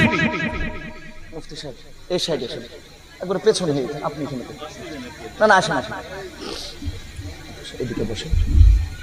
বিশ্ব নবী জনাবে মুহাম্মদ রাসূলুল্লাহ সাল্লাল্লাহু তাআলা আলাইহি ওয়াসাল্লাম বিশ্ব নবী বলেন, আবু বকর তুমি যদি দুঃখ করো না, তুমি কিছু মনে করো না, আমি রাসূল পয়গম্বর, আমার আল্লাহ জিবরিলের মারফত আমাকে জানিয়ে দিয়েছে দুনিয়ার কোন মানুষ যদি তার কোন মানুষকে আঘাত দেয়, এক বান্দা আর এক বান্দাকে যদি আঘাত দেয়, আমার আল্লাহ রাব্বুল আলামিন বলেছে দুনিয়ার বুক থেকে কোন মানুষের কাছ থেকে ক্ষমা যতক্ষণ পর্যন্ত না নিয়ে চেয়ে আসবো ওই মানুষের কাছে যাকে আঘাত দিয়েছে, আমার আল্লাহ তাকে মাফ করবে না। কিন্তু আল্লাহর হক, আল্লাহ বলছেন যে আমার হক যদি কেউ আদায় করে না আসতে পারে, একটা মানুষ নামাজ আমরা জন্ম নেওয়ার পর বালেগ হওয়ার পর থেকে তার নামাজ পড়া বাপজি ফরজ তাকে পড়তে হবে। কিন্তু সেই লোকটা তার নামাজ হক, আল্লাহর কাছে তাকে নামাজ পড়তে হবে, এটা আল্লাহর বান্দার উপর হক রয়েছে। কিন্তু তবু আল্লাহ বলেন কোন বেনামাজি মানুষ সে জীবনে নামাজ পড়ে না, আমি আল্লাহ আমার হক সে আদায় করে না আসলে আমি আল্লাহ ইচ্ছা করলে তাকে মাফ করে দিতে পারি। বলুন আলহামদুলিল্লাহ। আচ্ছা, আল্লাহ যদি কোনো বেনামাজিকে মাফ করে দেয়, আমাদের কিছু করার আছে ভাই? একটু বলে। গোটা কিয়ামতবাসী আল্লাহর বিরুদ্ধে স্লোগান দিয়ে কোনো লাভ নেই। কিন্তু বান্দা বান্দার সাথে বাপজি একটা মানুষ আর একটা মানুষকে আঘাত যদি দেয়, জবান দিয়ে, হাত দিয়ে, পা দিয়ে, আপনি চোখ দিয়ে, যা দিয়ে তাকে আঘাত করবে, সেই আঘাত তার কাছ থেকে যতক্ষণ পর্যন্ত আপনি দুনিয়ার বুকে মৃত্যুর আগে মাপ না চাইবে, ক্ষমা না নিতে পারবে, কিয়ামতের ময়দানে আল্লাহ বলছেন আমি তাকে মাফ করব না। আমার বিশ্ব নবী কাঁদেন আর বলেন, আবু বকর রে, তুমি আমাকে ক্ষমা করে দাও, নতুবা তুমি তার প্রতিশোধ বদলা তুমি নিয়ে নাও। আবু বকর বিশ্ব নবীর হাত দুখানা ধরে বলছেন, হুজুর আপনি আমার কাছে অন্যায় করেননি, আমি আপনার কাছে অন্যায় করেছি। আমার বিশ্ব নবী আবু বকরকে বাপজি ছেড়ে দিলে। ছেড়ে দেওয়ার পরে আমার বিশ্ব নবী বলেন, আবু বকর তুমি বসো। পাশেই ছিলেন ওমর। আমার বিশ্ব নবী বলেন, ওমর, ওমর তোমার হাত দুখানা আমাকে ধরতে দাও। ওমর ইবনুল খাত্তাব রাদিয়াল্লাহু তাআলা আনহু বাবা নবীজির হাত দুখানা ধরে বলেন, ইয়া রাসূলুল্লাহ, আমি আপনার সাহাবা ওমর। ওগো নবীজি আপনি আমাকে কি বলবেন বলুন। আল্লাহর নবীজি ডাক দিয়ে বলেন, ওমর রে, আমি তোমাকে হাতের দ্বারা, জবানের দ্বারা, পায়ের দ্বারা যদি আঘাত দিয়ে থাকি, ওমর, ওরে ওমর তুমি আজকে হয় তুমি মাফ করে দাও, নতুবা তার প্রতিশোধ বদলা তুমি নিয়ে নাও। হযরত ওমর ফারুক রাদিয়াল্লাহু তাআলা আনহু বাবা আল্লাহর নবীজির হাত দুখানা বাপজি ছেড়ে দিয়ে নবীর পা দুখানা বাপজি পাদা মেরে জোরে ধরলেন। কাঁদেন আর বলেন, নবীজি চরম বেয়াদবি করে ফেলেছে নবী গাও। ওগো আল্লাহর নবীজি আপনি আমার কাছে কোনো অন্যায় করেন নাই, নবী আপনার কাছে আমি চরম বেয়াদবি করে ফেলেছিলাম, নবী সেই দিনের জন্য আমি আপনার কাছে মাপ চাই, আপনি আমাকে মাফ করে দেন। হযরত উরাইকা রাদিয়াল্লাহু তাআলা আনহু বলে একজন সাহাবা পাশেই দাঁড়িয়েছিলেন, উনিও কাঁদছেন। ওমরকে ডাক দিয়ে বলছেন, ওমর তুমি নবীকে এমন কি আঘাতজনক কথা বলেছিলে, এমন কি বেয়াদবি করেছিলে নবীর কাছে? হাদিসের কিতাবে পাওয়া যায় আমার বিশ্ব নবীর সামনে ওমর বসে থাকতেন, আরো সাহাবারা বসে থাকতেন।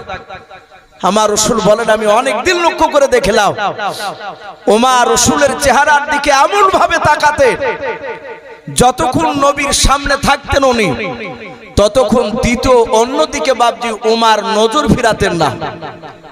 একই ভাবে নবীর চেহারার দিকে চেয়ে থাকতেন, আর দুই চোখের কোনা দিয়ে ওমরের ঝরঝর করে পানি ঝরত।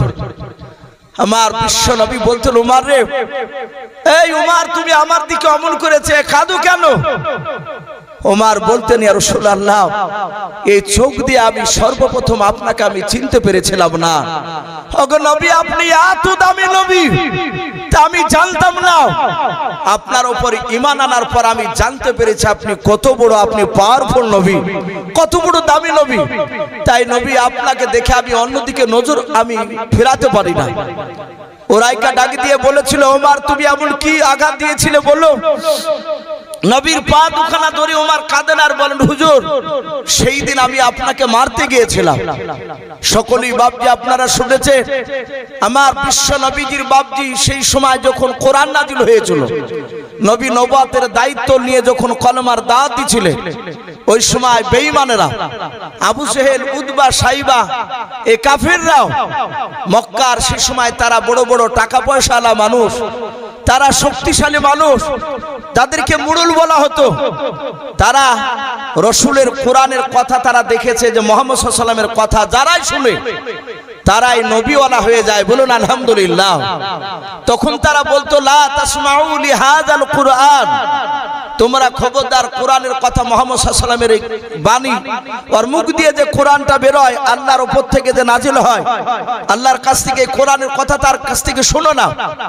কাফেররা শুধু শুনতো না তো বটেই, আবু জেহেলরা বলতো যে কানে তুলি দিয়ে ঘুরবা, ওরা দুই কানে তুলে লাগিয়ে দিয়ে ঘুরতো, জানো মুহাম্মদ সাল্লাল্লাহু আলাইহি ওয়াসাল্লামের কথা এই মানুষের কানে যেন না পৌঁছায়। এখনো বাপজি এক শ্রেণীর মানুষেরা আছে তাবলিগ জামাত দেখলে দেইবন্দি বাপজি উলামায়ে দেইবন্দি যে জাল মুফতি সাহেবরা মাথা দিয়েছে আমাদের এই রুমাল এগুলো দেখলে কিছু মানুষের বাপজি গায়ে জ্বালা শুরু হয়ে যায়। অনেক জায়গাতে বাপজি মসজিদে তাবলিগ জামাত ঢুকতে দেয় না, আছে কি নাই কথা বল। ওরা বলে যে খ্রিস্টানের এরা দালাল, তাবলিগ জামাত এদেরকে বলে খ্রিস্টানের দালাল, এরা বাহির থেকে টাকা পায়। বাপজি আমার সোনা লালেরা, ওরা জানে যে তাবলিগ জামাত মসজিদে ঢুকতে দিলে ওরা আমাদের দলের লোক যদি তাবলিগের কাছে বসে তাহলে আমরা যে ভণ্ডা মুখের খাসি এগুলো জানতে পেরে যাবে। বাকিবিল্লাহ মেদিনীপুরের একজন আলেম রয়েছেন, বাকিবিল্লাহ দামাত বারকাতুহুম আলিয়া, মুফতি সাহেবরা ভালো চিনেন, উনি আমার উস্তাদ। সুরুলিয়া মাদ্রাসা সেই সময় তিনি পড়াতেন, ওনার কাছে সারা আকাইদ পড়েছে। উনি আখিরিগঞ্জ এলাকায় একটা জালসায় গিয়েছিলেন, ওনাকে প্রশ্ন করেছে হুজুর তাবলিগ লোকেরা তারা তো টাকা পায় খ্রিস্টানে, তাই তারা বাড়িতে বউ ছেলে ছেড়ে তারা মাসের মাস বছর পর্যন্ত তাবলিগ করে বেড়ায়। উনি কাগজটা পড়ে নিয়ে এভাবে বললেন আপনারা বলুন সবচেয়ে কার সন্তান বেটা ছেলে বেশি আছে এখানে হাত তুলে। অনেক লোক বাপজি তারা হাত তুলে বলল আমার 8 ছেলে, কে বলছে 6টা ছেলে। তো বলে আচ্ছা আপনার যদি 6টা ছেলে হয় সবাই কি চাকরি করে, বলে না। বলে আপনার মন চাই না যে আপনার ছেলেরা চাকরি করুক, বলে হ্যাঁ করুক। চাকরি মানে যে টাকা মাসিক পাবে, তার বর্ষা হলে মাপ নাই, তাই তো এই জন্য তো চাকরি গুরুত্বটা বেশি, ওর মার মহিম নাই। তো বলে আপনার মন চাই না, বলে হ্যাঁ। বলে চাকরি নিতে গেলে একটা ডিগ্রি লাগে, কমসে কম না হলো ছোটখাটো চাকরি না হলে মাধ্যমিক লাগবে পাস। তা আপনার ছেলে কি সবাই মাধ্যমিক, বলে না। বলে কে পাট ধয়, কে রাজমিস্ত্রি, কে হয়তো 4 পড়েছে, কেউ পড়েনি। তাহলে শোনেন তাবলিগে পাঠিয়ে দেন আপনার ছেলেকে, যদি 10,000 করে যদি খ্রিস্টানে যদি বেতন দেয় তাহলে আপনার 6 ছেলে যদি যায় 6 10 60,000 পাবে। আর এমন তো ভারী কাজ না, এই মসজিদ থেকে ওই মসজিদে, ওই মসজিদ থেকে ওই মসজিদে, একটা থালা একটা গিলাস 2.5 কেজি চাল আর একটা বালিশ আর একটা ক্যাথা, খুব জোর ওজন হলে নাই 10 কেজি হবে টোটাল মিলে, তাহলে 10 কেজি বহালে তো অসুবিধা নাই। তাহলে আপনার 10টা ছেলেকে আপনি পাঠিয়ে দেন, এই 6টা ছেলেকে। যদি তারা তাবলিগ ঘুরে এসে যদি তারা বলে যে হ্যাঁ টাকা পাওয়া যায়, বাকিবিল্লাহ সাহেব বললেন যে সেই সময় আপনি এসে যা বলবেন আমি তাই মেনে নেব। ওখানকার একটা মাস্টার মশাই তিনি চলে গিয়েছিলেন জামাতে, গিয়ে 10 দিনকার ছুটি নিয়ে গিয়ে বাপজি এক চিল্লা মারি আসছে, এসে বলছেন যারা প্রচার করে যে খ্রিস্টানে টাকা পায় এরা সব বদমাইশ মিথ্যাবাদী, এরা টাকা পায় না, নিজের টাকা খরচ করে যায়। এতে যদি কেউ মসজিদে যদি কেউ খেতে দেয় তাই খায়। ওখানে বাপজি অনেক তাবলিগওয়ালা হয়েছে, এটা রাসূলের জামানায় ছিল। আবু জেহেলরা বেঈমানেরা বলতো যে নবীর কাছে যেও না, নবীর কথা শুনো না।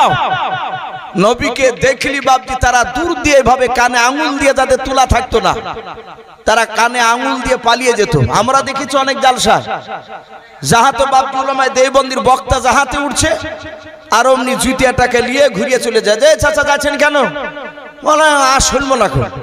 পাশ থেকে বলছে হুজুর আপনি দেওবন্দি ওর লিগে শুনবে না, ওদেরকে শিখে দিয়েছে যে ওদের ওয়াজ শোনাও চলবে না।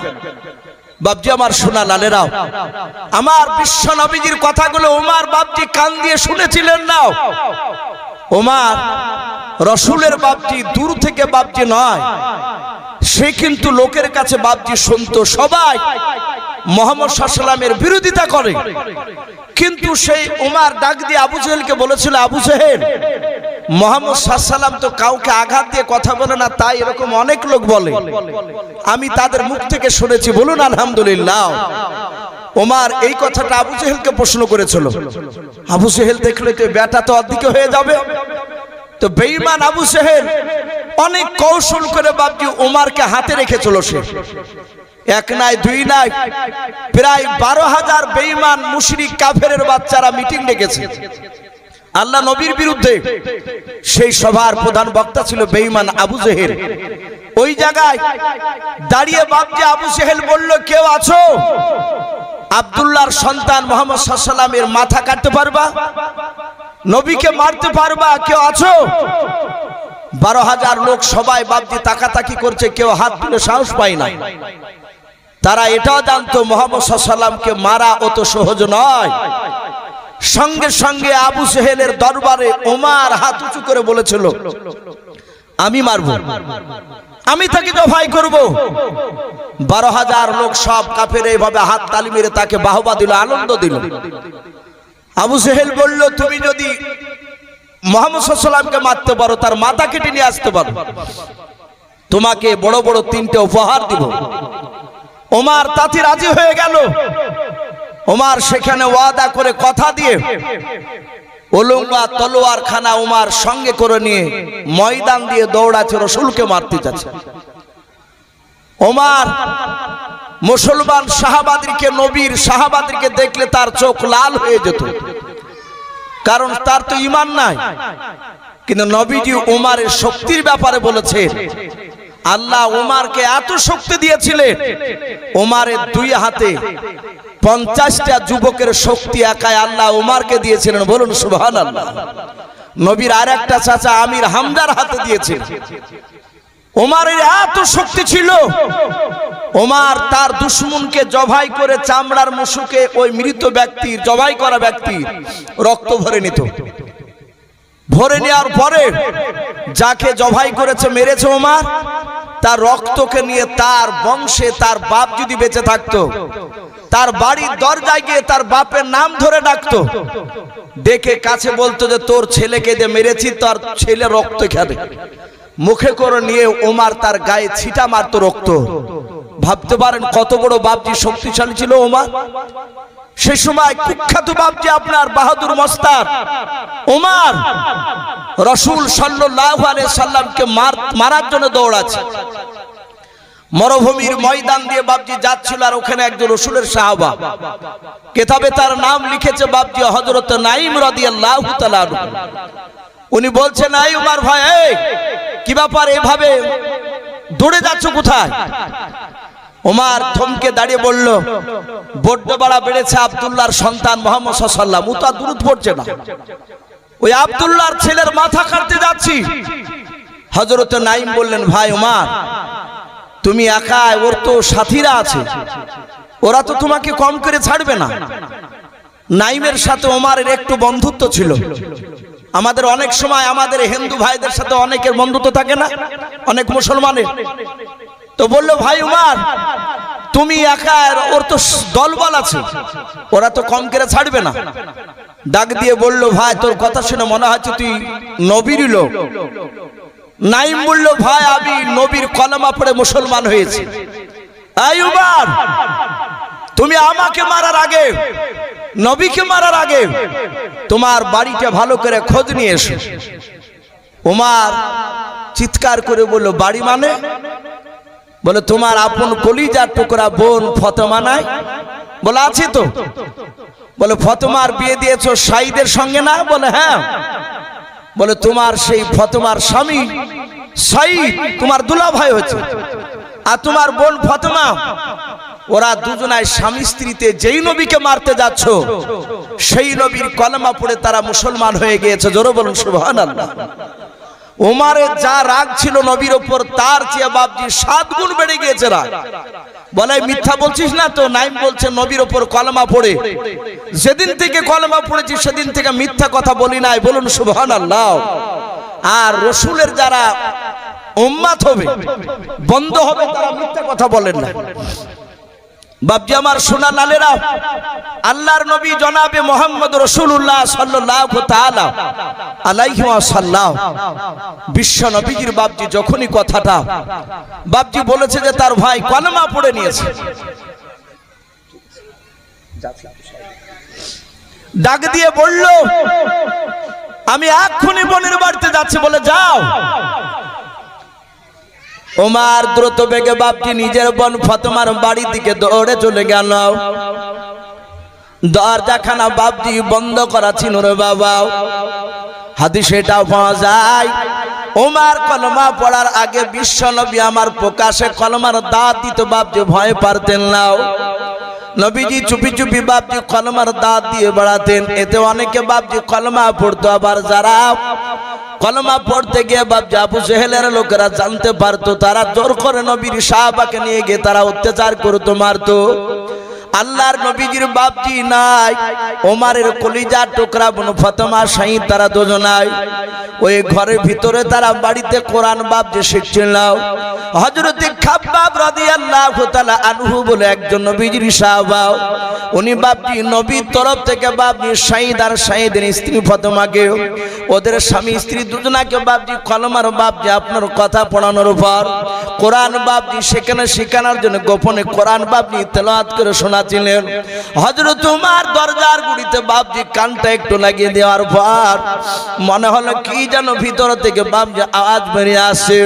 হযরত ওমর সঙ্গে সঙ্গে বাবা দরজাখানা বাপজি আওয়াজ দিল, শিকলটা নড়ালো, ডাক দিয়ে বলে ফাতেমা দরজাটা তাড়াতাড়ি তুমি খুলে দাও। হযরত ফাতেমা দরজার গুড়ি থেকে বাপজি ওমরের আওয়াজ শুনে বুঝতে পেরেছেন আমার ভাই ওমর মনে হয় জানতে পেরেছে আমরা কলমা পড়েছি, তা আমাদেরকে মনে হয় মারার জন্য দৌড়ে এসেছে। হযরত শাহিদ খাব্বাব বাপজি দুজনায় পাশাপাশি বাপজি দাঁড়িয়েছিলেন।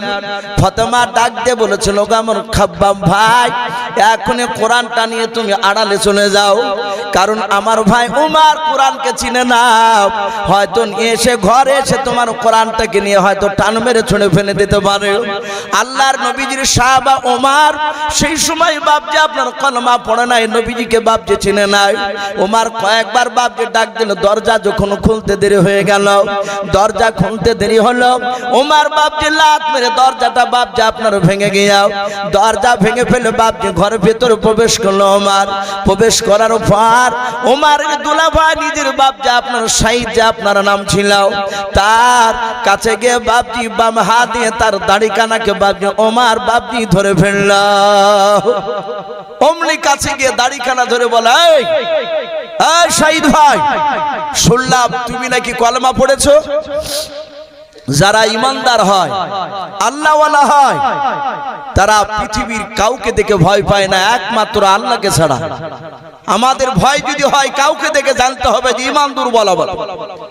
শাহিদ চিৎকার করে বলল, ভাই শুধু আমি একাই পড়েছি তা নয়, তোমার বোন ফাতেমাও কলমা পড়ে নিয়েছে। ওমর আরো রেগে গেল, দাড়িখানা বাম হাত দিয়ে ধরে টান মেরে বাপটি ঝিক্কা মেরে ফেলে দিল। শাহিদ আগুনেতে উঠানে পড়ে গেল। ওমর নিজের দুলা ভাইয়ের বুকের উপরে দাঁড়িয়ে পা দিয়ে লাত মারতে লাগলো, বুকের বাতা ভেঙে ফেলবো বলে তলোয়ারের উল্টো পিঠ দিয়ে আঘাত করতে লাগলো।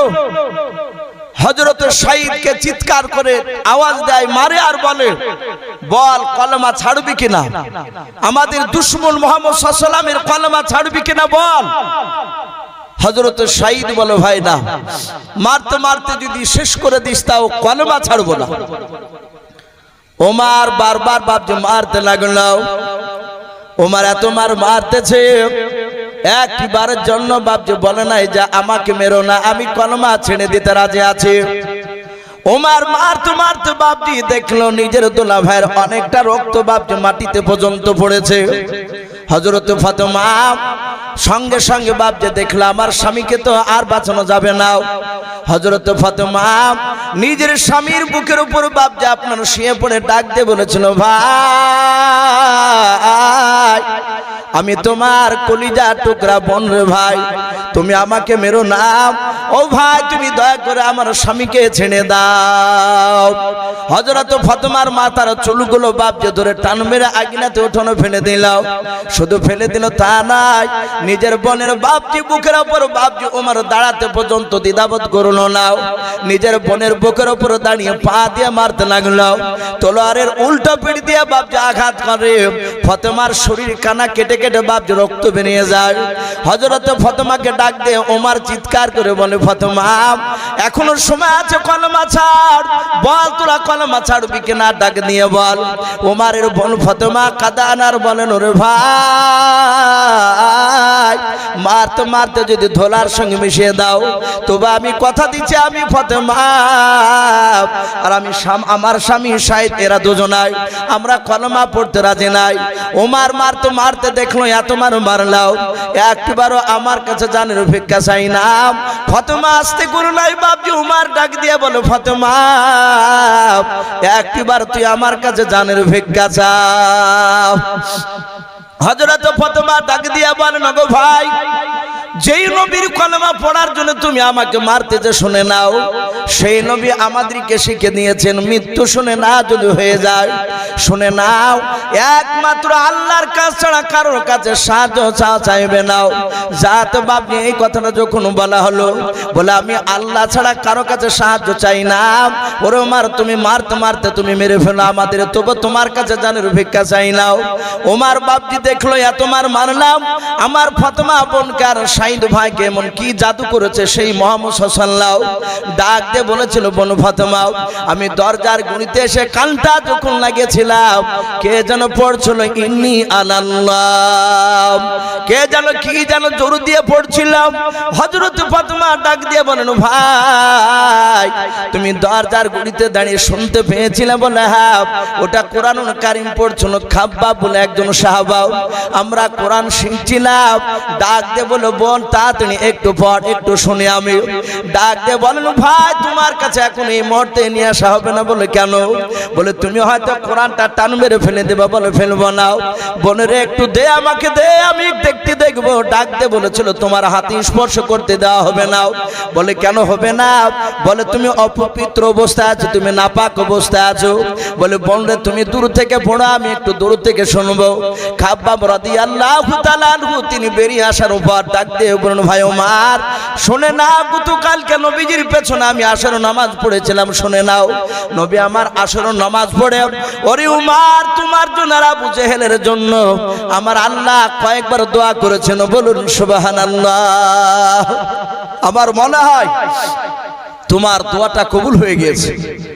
হযরত ওমরের সামনে বাপজি খাব্বাব কয়েকটা বাপজি আয়াত পড়লেন। কেউ বলেছেন সূরা তওবা, কেউ বলেছেন সূরা তাহার। ওমর ডাক দিয়ে বলল, বলরে এত সুন্দর বাণী পালি কোথায়? বলে যেই নবীর জন্য তুমি আমাকে মারলে, সেই নবীর উপরে কোরআন নাযিল হয়েছে। ওমর বলল, বোন এখনই তাড়াতাড়ি নিয়ে চল, আমাকে নিয়ে চল, সেই নবীর কাছে গিয়ে আমি কথাগুলো শুনবো, তার মুখ থেকে আমি কথাগুলো শুনতে চাই। তার মানে বাপজি ওমর বিশ্ব নবীর কথাগুলো কান দিয়ে ভালো করে তার আগে শুনেছিলেন না। আবু জেহেল তাদেরকে শুনতে দেয়নি।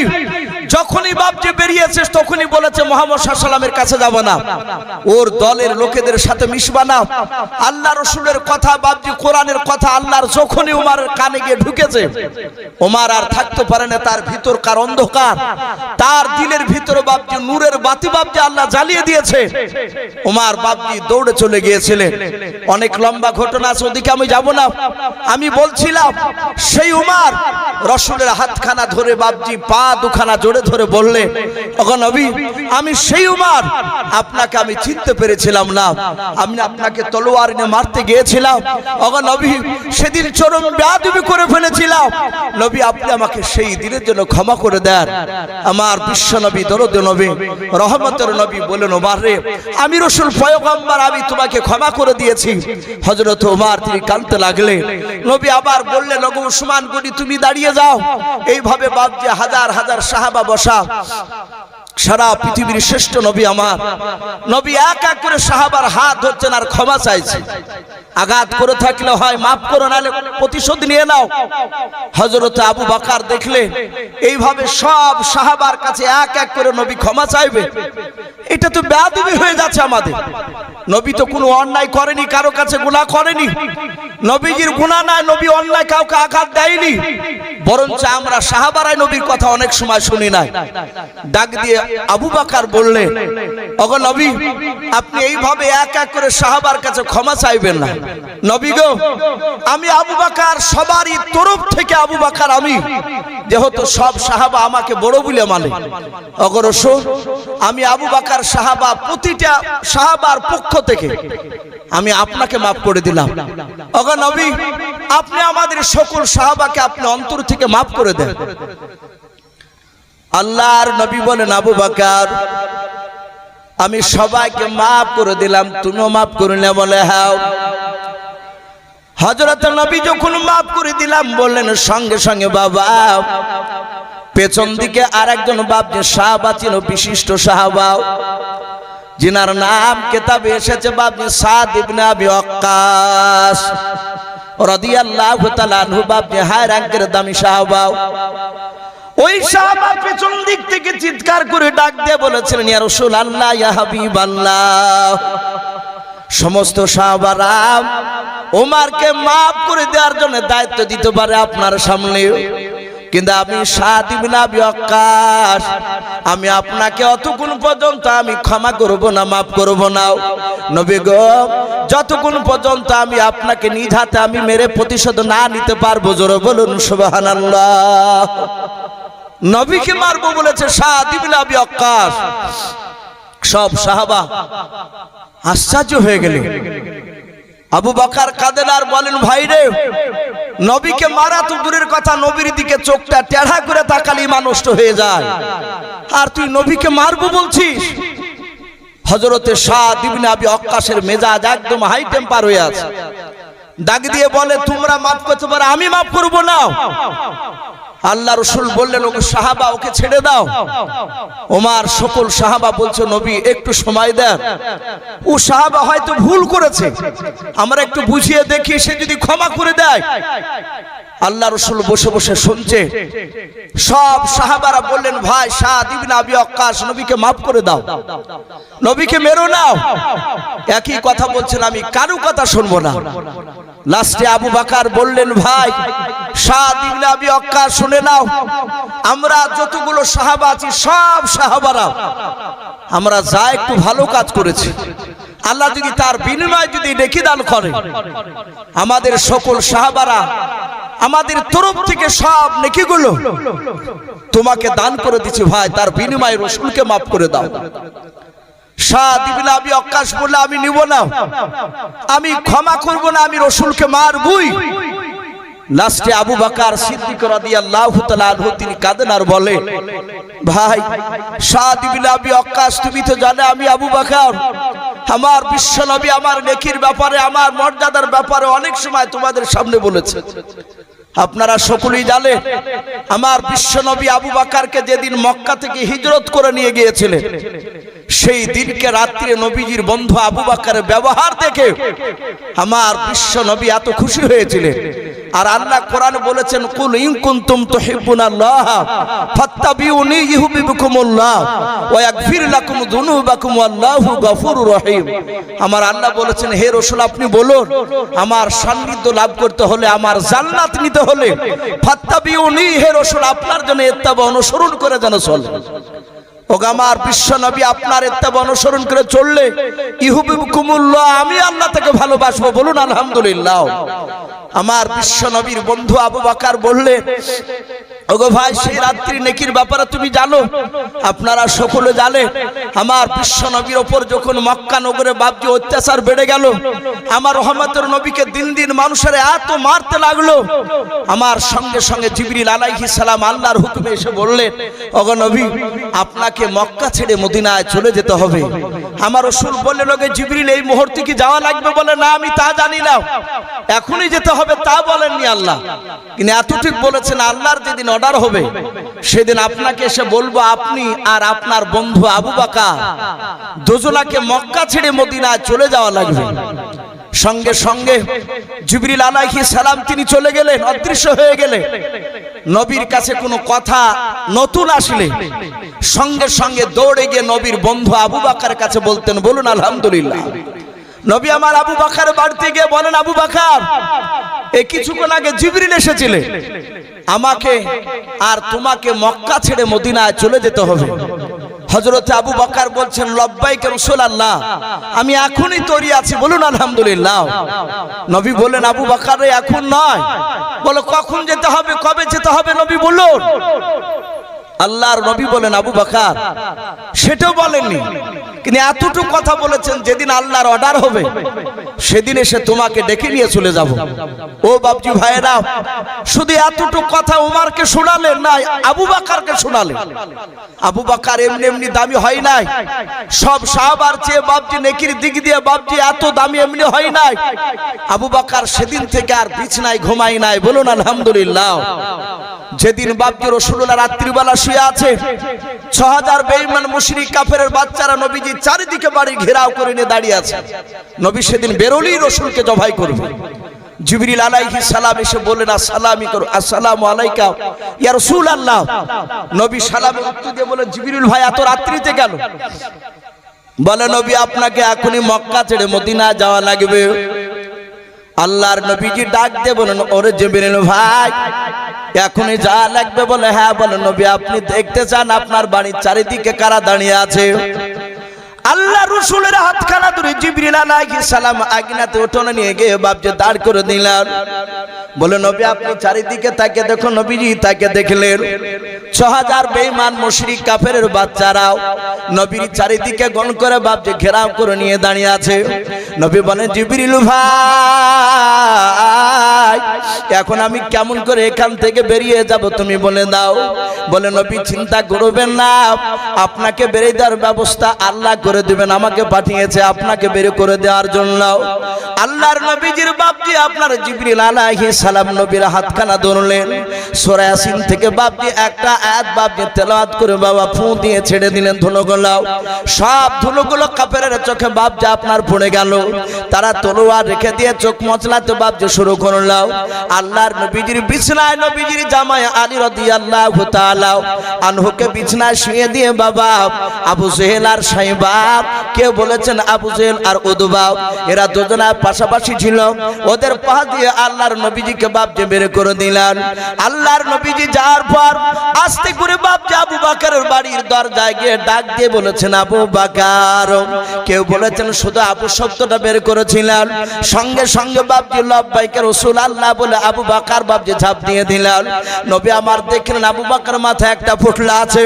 আল্লাহর নবীজি আশ্চর্য হয়ে বলেন, আবু বকর, ওরে আবু বকর তোমার মাথার ফুটলা কেন, তুমি একটু বলাও। বলে, নবী গো মক্কা ছেড়ে মদিনা যেতে গেলে কিছু খাবারের প্রয়োজন হতে পারে। নবী গো খাবার দোকান আনতে গেলে লোকেরা দেখে নেবে, বেঈমান আবু জেহেলের কাফেরের লোকেরা তারা ধরে নিয়ে গিয়ে আপনাকে মারবে, আমাকে মারবে। নবী গো তাই খাবার কিছু আপনার ফুটলাতে বেঁধে নিয়েছে। নবী গো ফুটলাটা একটু ভারী আছে, এই ফুটলার ভিতরে একটা গাদলা পর্যন্ত রাখা আছে। আল্লাহর নবী বলেন, আবু বকর ওই গাদলাটা কেন তুমি সঙ্গে নিয়েছো মাথার উপরে বলাও। বলে, নবী গো আপনি হাঁটাহাঁটি করে শরীর ক্লান্ত হয়ে যাবেন, ওগো নবী আপনি আরাম করতে যাবেন, ওই সময় গাদলাটা বিছিয়ে দেব, নবী গাদলার উপরে আপনি আরাম করবেন। নবী আমার তাকে থেকে আবু বকরের কথা শুনলেন, ডাক দিয়ে বলেন, আবু বকর আজকে কি তোমাকে ডাকবে, এটাকে তুমি আগে থেকে জানতে বলাও। আবু বকর বলে, হুজুর না আমি জানতাম না। বলে, এই আবু বকর তাহলে তুমি কেন আজকে তুমি ফুটটা মাথায় করে নিয়ে রেডি হয়ে দাঁড়িয়েছিলে বলাও।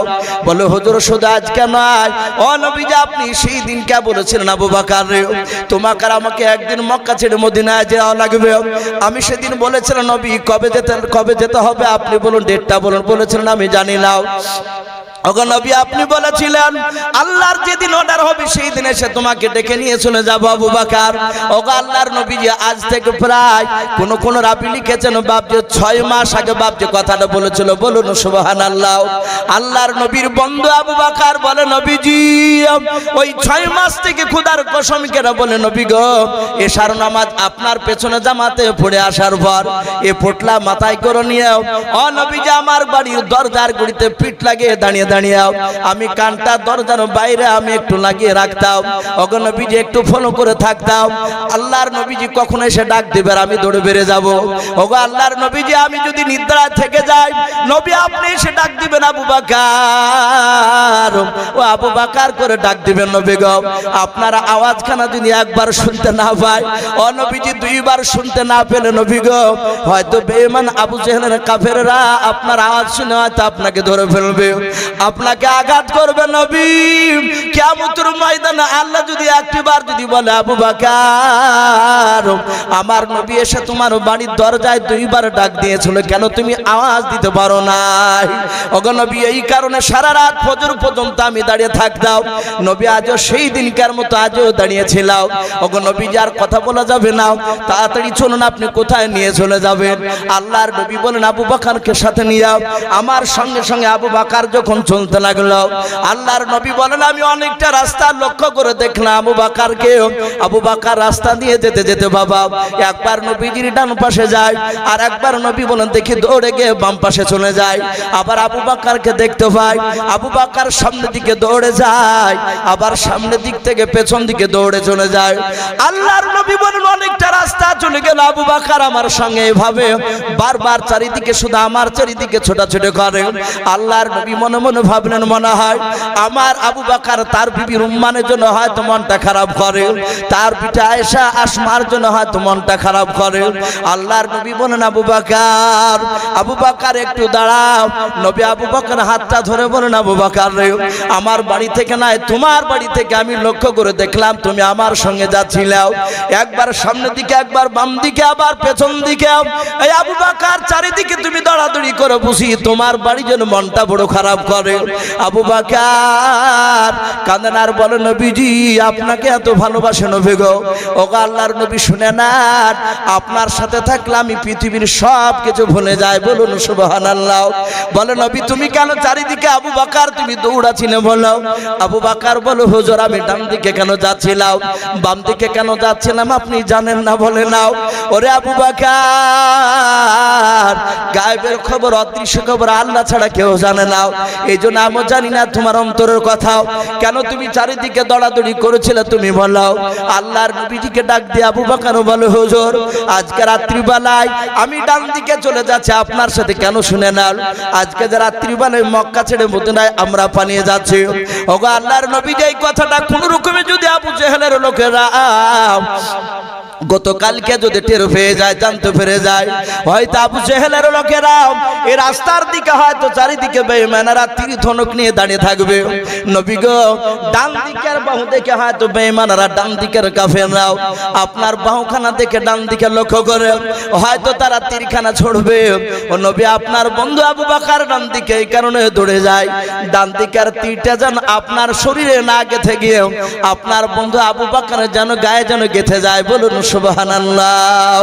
আল্লাহর নবী বলেন ওরে আবু বকর এই কারণে চারিদিকে তুমি দৌড়ায়? বলে হ্যাঁ নবীজি চারিদিকের তীরগুলো যেন আবু বকরের গায়ে লাগে, নবী জান থাকাকালীন পর্যন্ত আপনার যেন শরীরে যেন না গেঁথে যায়। আল্লাহর নবী আর থাকতে পারলেন না, আবু বকরকে বুকের সাথে বাপজি জোরে ধরে গালে মুখে চুমা দিয়াও। আল্লাহর নবী বলেন আবু বকর এত ভালোবাসো তুমি আমাকে? বলে হ্যাঁ। আবু বকর শোনে না আমি পয়গম্বর শুন বললাম তুমি এত ভালোবাসে এত তোমাকে মহব্বত আমি করে শুনে নাও আজকে রাত্রি নাকিটা শুনে নাও অন্য কোন উম্মাত কেন সারা পৃথিবীর উম্মাতেরা একদিকে যদি হয় তোমার আজকে রাত্রি নাকির সমান কেউ হতে পারবে না, বলুন সুবহানাল্লাহ। সেই আবু বকর ডাক দিয়ে বলছেন ভাই সাদ ইবনে আবি ওয়াক্কাস আমার ওই রাত্রি নাকিটা পর্যন্ত আমি তোমাকে দান করে দিয়েছি তুমি রাসূলকে maaf করে দাও। সাদ ইবনে আবি ওয়াক্কাস বলেন ভাই আবু বকর আমি তবু তোমাকে আমি রাসূলকে maaf করব না, আমি ওই রাত্রি নাকি নিব না। তুমি আমাকে রসুলকে মারতে দাও। নবী বললেন আবু বকর ওকে ছেড়ে দাও, যদি তোমরা ওকে জোর করে যদি ক্ষমা চেয়ে নাও হয়তো আল্লাহ কিয়ামতের ময়দানে এটা আমাকে প্রশ্ন করতে পারে, তুমি তোমার সাহাবাকে দিয়ে জোর করে তুমি ক্ষমা করে নিয়েছো, তোমাকে মারবো বলছিল, মারতে দাওনি, সেদিন আমি কিয়ামতের ময়দানে জান্নাত যেতে গিয়ে আটকা পড়ে যাব। কিয়ামতের ময়দানে এত সূক্ষ্ম বিচার হবে সেদিন। হে আমার আবু বকর ওর প্রতিশোধ নিতে দাও। বাপজি আমার সোনা লালেরা, আবু বকর সিদ্দিক রাদিয়াল্লাহু তাআলা আনহু সকলে দাঁড়িয়ে গেলেন। আমার রহমতের নবী দাঁড়িয়ে ডাক দিয়ে বললেন, ওরে সাদ ইবনে আবি ওয়াক্কাস, তুমি যে আমাকে মারবো বলছো, আচ্ছা তুমি কি দিয়ে মারবা? বলে হুজুর, যে চাবুকটা দিয়ে আপনি আমাকে মেরেছিলেন, একদিন উটের পিঠে চেপেছিলেন আর আমি উটের লাগাম ধরে ধরে যাচ্ছিলাম, আপনার ডান হাতে চাবুক ছিল, চাবুক দিয়ে উটের পায়ে মারতে গিয়ে উটের পায়ে না লেগে আমার এই কাঁধে লেগেছিল। হে নবী, আমিও আপনার কাঁধে মারতে চাই, ওই চাবুকখানা আমার বাড়িতে রাখা আছে, আমি যত্ন করে রেখেছি। বাপজি আমার রাসূল বললেন, যাও সাদ ইবনে আবি ওয়াক্কাস, তুমি যাও দৌড়ে চাবুকখানা নিয়ে এসো। বাপজি আপনারা সকলেই জানেন মসজিদের উন্নতি কল্পে বাপজি আজকে এই জালসার মাহফিল আয়োজন করা হয়েছে, তাই তো মসজিদের উন্নতি কল্পে আপনারা অনেকে বসেছেন আলহামদুলিল্লাহ। ডান দিকে বাম দিকে সামনে অনেক বাপজি ভাই বসে আছে। মুফতি সাহেব একটু ইশারা করলেন, ভাই আপনি একটু কালেকশনের দিকে একটু বলুন। তাই বেশি নাই বাপজি, মিনিট 15 মতো, বেশি কষ্ট দিব না, কারণ আমার পরে আর একজন ভালো বক্তা রয়েছে, উনি আসবেন, ওনাকেও বাপজি একটু সময়ের দরকার রয়েছে। আর রাত্রি বেশিরভাগ 11টা বাজতে চললে মানুষ আর থাকতে চাইছে, এই জন্য বাপজি আরব শেখ 300 টাকা দিয়েছেন, আল্লাহ তার দানকে কবুল করুন, বলুন আল্লাহুম্মা আমিন। তাই বাপজি আপনারা এখানে বসে আছেন মসজিদকে তৈরি করার জন্য, আলহামদুলিল্লাহ ঘর তো সুন্দর হয়েছে, আরো কাজ রয়েছে। তাই প্রতিটা বাপজি ভাই এখানে যারা আছেন মিনিট 15 মতো একটু বাপজি আপনাদের কাছে দেখতে চাই, 2000 1000 5000 বাপজি যে যা পারবে একটু হাত উঁচু করে আল্লাহর ঘরকে তৈরি করার জন্য বাপজি একটু নামটা লেখা ইনশাআল্লাহ। মাশাআল্লাহ, নাম বলে না, বেনামিতে একজন 500 টাকার দাতা, বলুন মারহাবা। আল্লাহ তার 500 টাকা দানকে আল্লাহ কবুল করুন, বলুন আল্লাহুম্মা। আর একজন 600 টাকা দিয়েছেন, আল্লাহ তার দানকে কবুল করুন। খলিল শেখ কত? মাশাআল্লাহ, দেখেন খলিল সাহেব বাগচাপাড়া থেকে, উনি 1000 টাকার দাতা, বলুন মারহাবা। আল্লাহ তার 1000 টাকা দানকে আল্লাহ কবুল করুন। ওগো মাওলা, তুমি তো আলিমু মিদাতিস সুদূর, ওগো আল্লাহ যারা যেই নিয়তে দান করছে তার নিয়তকে পরিপূর্ণ করে দাও, বলুন আল্লাহুম্মা আমিন। আল্লাহ যারা দান করছে, যারা করতে পারে নাই, তাদের সকলে হায়াতে তয়বা সিহাতে কুল্লিয়া দান করুন, বলুন আল্লাহুম্মা আমিন।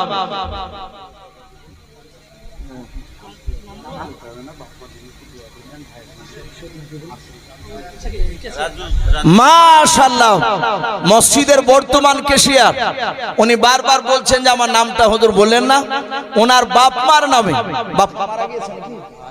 বাপ মা ভাই মারা গিয়েছে, ওনাদের নামে বাপজি 1 নয় 5000 টাকার দাতা, বলুন মারহাবা, বলেন আরে তাকবীর। আল্লাহ রাব্বুল আলামিন তার 5000 টাকার দানকে আল্লাহ কবুল করে নিও, তার বাপ মা এবং ভাই তাদের সকলে কবর আযাবকে maaf করুন, বলুন আল্লাহুম্মা আমিন। আল্লাহ তুমি তার হায়াতে কুল্লিয়া সিহাতে কুল্লিয়া হায়াতে তয়বা তুমি দান করো, বলুন আল্লাহুম্মা আমিন। বাবু শেখ 200 টাকা, বলেন মারহাবা, নারে তাকবীর।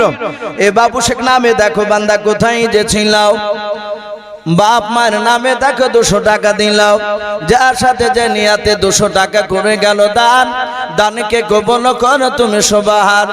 অগবারি দোয়া করে অগপাক বাণী মিজানেতে নেকির পাল্লা করে দিও ভাই, আল্লাহুম্মা আমিন। ভাই একটু তাড়াতাড়ি আসো ভাই, একটু ঝটঝট করে আসে, আমি ঘটনাটা বলতে বলতে একটু রেখে দিয়েছি ভাই, আর কয়েক মিনিট বলে ইনশাআল্লাহ আপনাদের কাছ থেকে বিদায় নিব। এ রাজু শেখ নামে দেখো বান্দা কোথায় যে ছিল আল্লাহ নাম শুনে দেখো 500 টাকা দিলাম 500 টাকা বলে মনে করিও না হেলাও নেকের খাতায় মলা লিখিও গো মেলাও যার সাথে যে নিয়াতে করিয়াছে দান দানকে কবুল করো তুমি সুবহানাল্লাহুম্মা আমিন। আসু ভাই ও মা বোনেরা আপনারাও 500 1000 200 100 যে যা পারবে ছোট ছোট বাচ্চা ছেলের হাত একটু পাঠিয়ে দিবেন আর না হলে কমিটির ভাই বিশিষ্ট ব্যক্তিকে একজন বয়স্ক টাইপের একটু মা বোনদের ওই গেটের কাছে গিয়ে একটু দাঁড় করাবেন অনেক মা বোনরা দিবেন ইনশাআল্লাহ। একটু আসি ভাই বাবজি ভাই 500 1000 2000 5000 যে যা পারবেন ভাই আপনাদের কাছে জোর জবরদস্তি করে চাওয়া যাবে না আল্লাহর রাস্তায় খুশি করে দেব। এ কাজের নামে দেখো বান্দা কোথায় যে ছিল আল্লাহ নাম শুনে দেখো 500 টাকা দিলাম যার সাথে যে নিয়াতে করিয়াছে দান দানকে কবুল করো তুমি সুবহানাল্লাহুম্মা আমিন। আরেকজন বেনামিতে দেখো বান্দা কোথায় যে ছিল তোমার নাম শুনে দেখো 500 টাকা দিলাম 500 টাকা বলে মওলা করিও না হেলাও নেকের খাতায় মওলা লিখিও গো আল্লাহুম্মা আমিন। জামাল চৌধুরী নামে দেখো বান্দা কোথায় যে ছিল শেষের বেলা এসে দেখো 500 টাকা দিলাম 500 টাকা বলে মওলা করিও না হেলাম নেকের খাতায় মওলা লিখিও গো মেলাও অগো বাড়ি দোয়া করি অগো পাকা বানাও জান্নাতে খেলায় তুমি আঙ্গুর বেদানা আল্লাহুম্মা আমিন। আসু ভাই একটু তাড়াতাড়ি আসু ভাই কুষ্টিয়া থেকে দুজন বেনামিতে 200 করে 400 টাকা আল্লাহ তাদের দুজনার দানকে আল্লাহ কবুল করুন আল্লাহ তুমি তাদের নেক মাকসুদকে পুরা করে দাও তাদের আত্মীয় স্বজন কবর আযাবকে তুমি maaf করে দাও আল্লাহুম্মা আমিন। বাপজি একটু আসো ভাই আসি ইনশাআল্লাহ আরেকজন বক্তা প্রায় সময় হয়ে এসেছে আশা করি আর হয়তো কিছুক্ষণ মধ্যেই উনি হয়তো চলে আসবেন বাপজি একটু আসি আর আল্লাহর কোনো বান্দা নাই ভাই এখানে আমার এই ডান দিকে বাপজি ভাই সামনে এবং বাম দিকে যারা আছে সকলকে বলবো বাপজি চাপ করে নাই 500 200 1000 যে যা পারবে একটু আল্লাহ রাস্তায় একটু দান করে যায় ঘরে জি হরকতে বরকত হয় আমরা লজ্জা করব না 100 200 টাকা থাকলেও দিব ইনশাআল্লাহ লজ্জার কোনো কারণ নাই। এ দেখেন আরেকজন বেলামিতে ভাই আমার 100 টাকা দিয়েছেন আল্লাহ তার দানকে কবুল করুন ওগো মাওলা যারা দান করছে যারা করতে পারে নাই তুমি সকলকে নবীর চেহারা না দেখে আমাদের মত দিও না বলুন আল্লাহুম্মা আমিন। আসি ভাই জি একটু তাড়াতাড়ি আসি 500 টাকা কালাম উনি ওয়াদা করেছেন 200 টাকা দিয়েছেন আর 300 টাকা বাকি আল্লাহ তার দানকে কবুল করুন বলুন মারহাবা। হিকমপুর থেকে একটা যুবক ভাই উনি 500 টাকার দাতা বলুন মারহাবা আল্লাহ তার 500 টাকা দানকে আল্লাহ কবুল করুন তার আত্মীয় স্বজন কবর আযাবকে maaf করুন বলুন আল্লাহুম্মা আমিন। ভাই একটু তাড়াতাড়ি আসো ভাই জি আল্লাহর ঘরকে তৈরি করার জন্য বেনামিতে 200 টাকা আল্লাহ তার দানকে কবুল করো ওগো মাওলা অনেকে নাম বলতে লজ্জা করেছে মাওলা তুমি তো তাদেরকে চেনো আল্লাহ তুমি তাদেরকে গোপনে তুমি তাদের উদ্দেশ্য পূরণ করে দাও বলুন আল্লাহুম্মা আমিন। মাইনুল আনসারী সাহেব 500 টাকা দিয়েছেন বাপ মার জন্য দোয়া চেয়েছেন আল্লাহ তুমি তার 500 টাকা দানকে কবুল করে নাও তার বাপ মার কবর আযাবকে তুমি maaf করে দাও বলুন আল্লাহুম্মা আমিন। আসি ভাই দেরি না করে একটু ঝটঝট করে আসি জি 500 1000 2000 5000 যে যা পারবেন বাপজি একটু এগিয়ে আসি আমরা দানের হাতটা একটু বাড়াই আরো দুজন ব্যক্তি 100 করে 200 টাকা দিয়েছে আল্লাহ তাদের দানকে আল্লাহ কবুল করুন বলুন আল্লাহুম্মা আমিন আল্লাহুম্মা আমিন। ভাই আসি জি ওগো মা বোন আপনাদের নাম এখনো পর্যন্ত একজনেরও পাইনি ওই দেখুন ওই বাচ্চা ছেলেটার একটু ধরে নেন টাকাটা আসি মা বোন আপনারা যে যা পারবেন নামটা জিজ্ঞাসা করুন কি নাম তোমার ফারজিনা ফারসিনা ফারসিনা 400 টাকার দাতা বলুন মারহাবা নারে তাকবীর। এই ফারসিনা নামে দেখো বিটি কোথায় যে ছিল আল্লাহ নাম শুনে দেখো 400 টাকা দিলাও 400 টাকা বলে মওলা করিও না হেলাও নেকের খাতায় মওলা লিখিও গো মেলাও যার সাথে যে নিয়াতে করিয়াছে দান দানকে কবুল করো তুমি সুবহান। আমি পাপী গুনাহগার দোয়া নাহি জানি ফারসিনা বিটির জন্য দোয়া করবে ফাতেমা জননী আল্লাহুম্মা আমিন।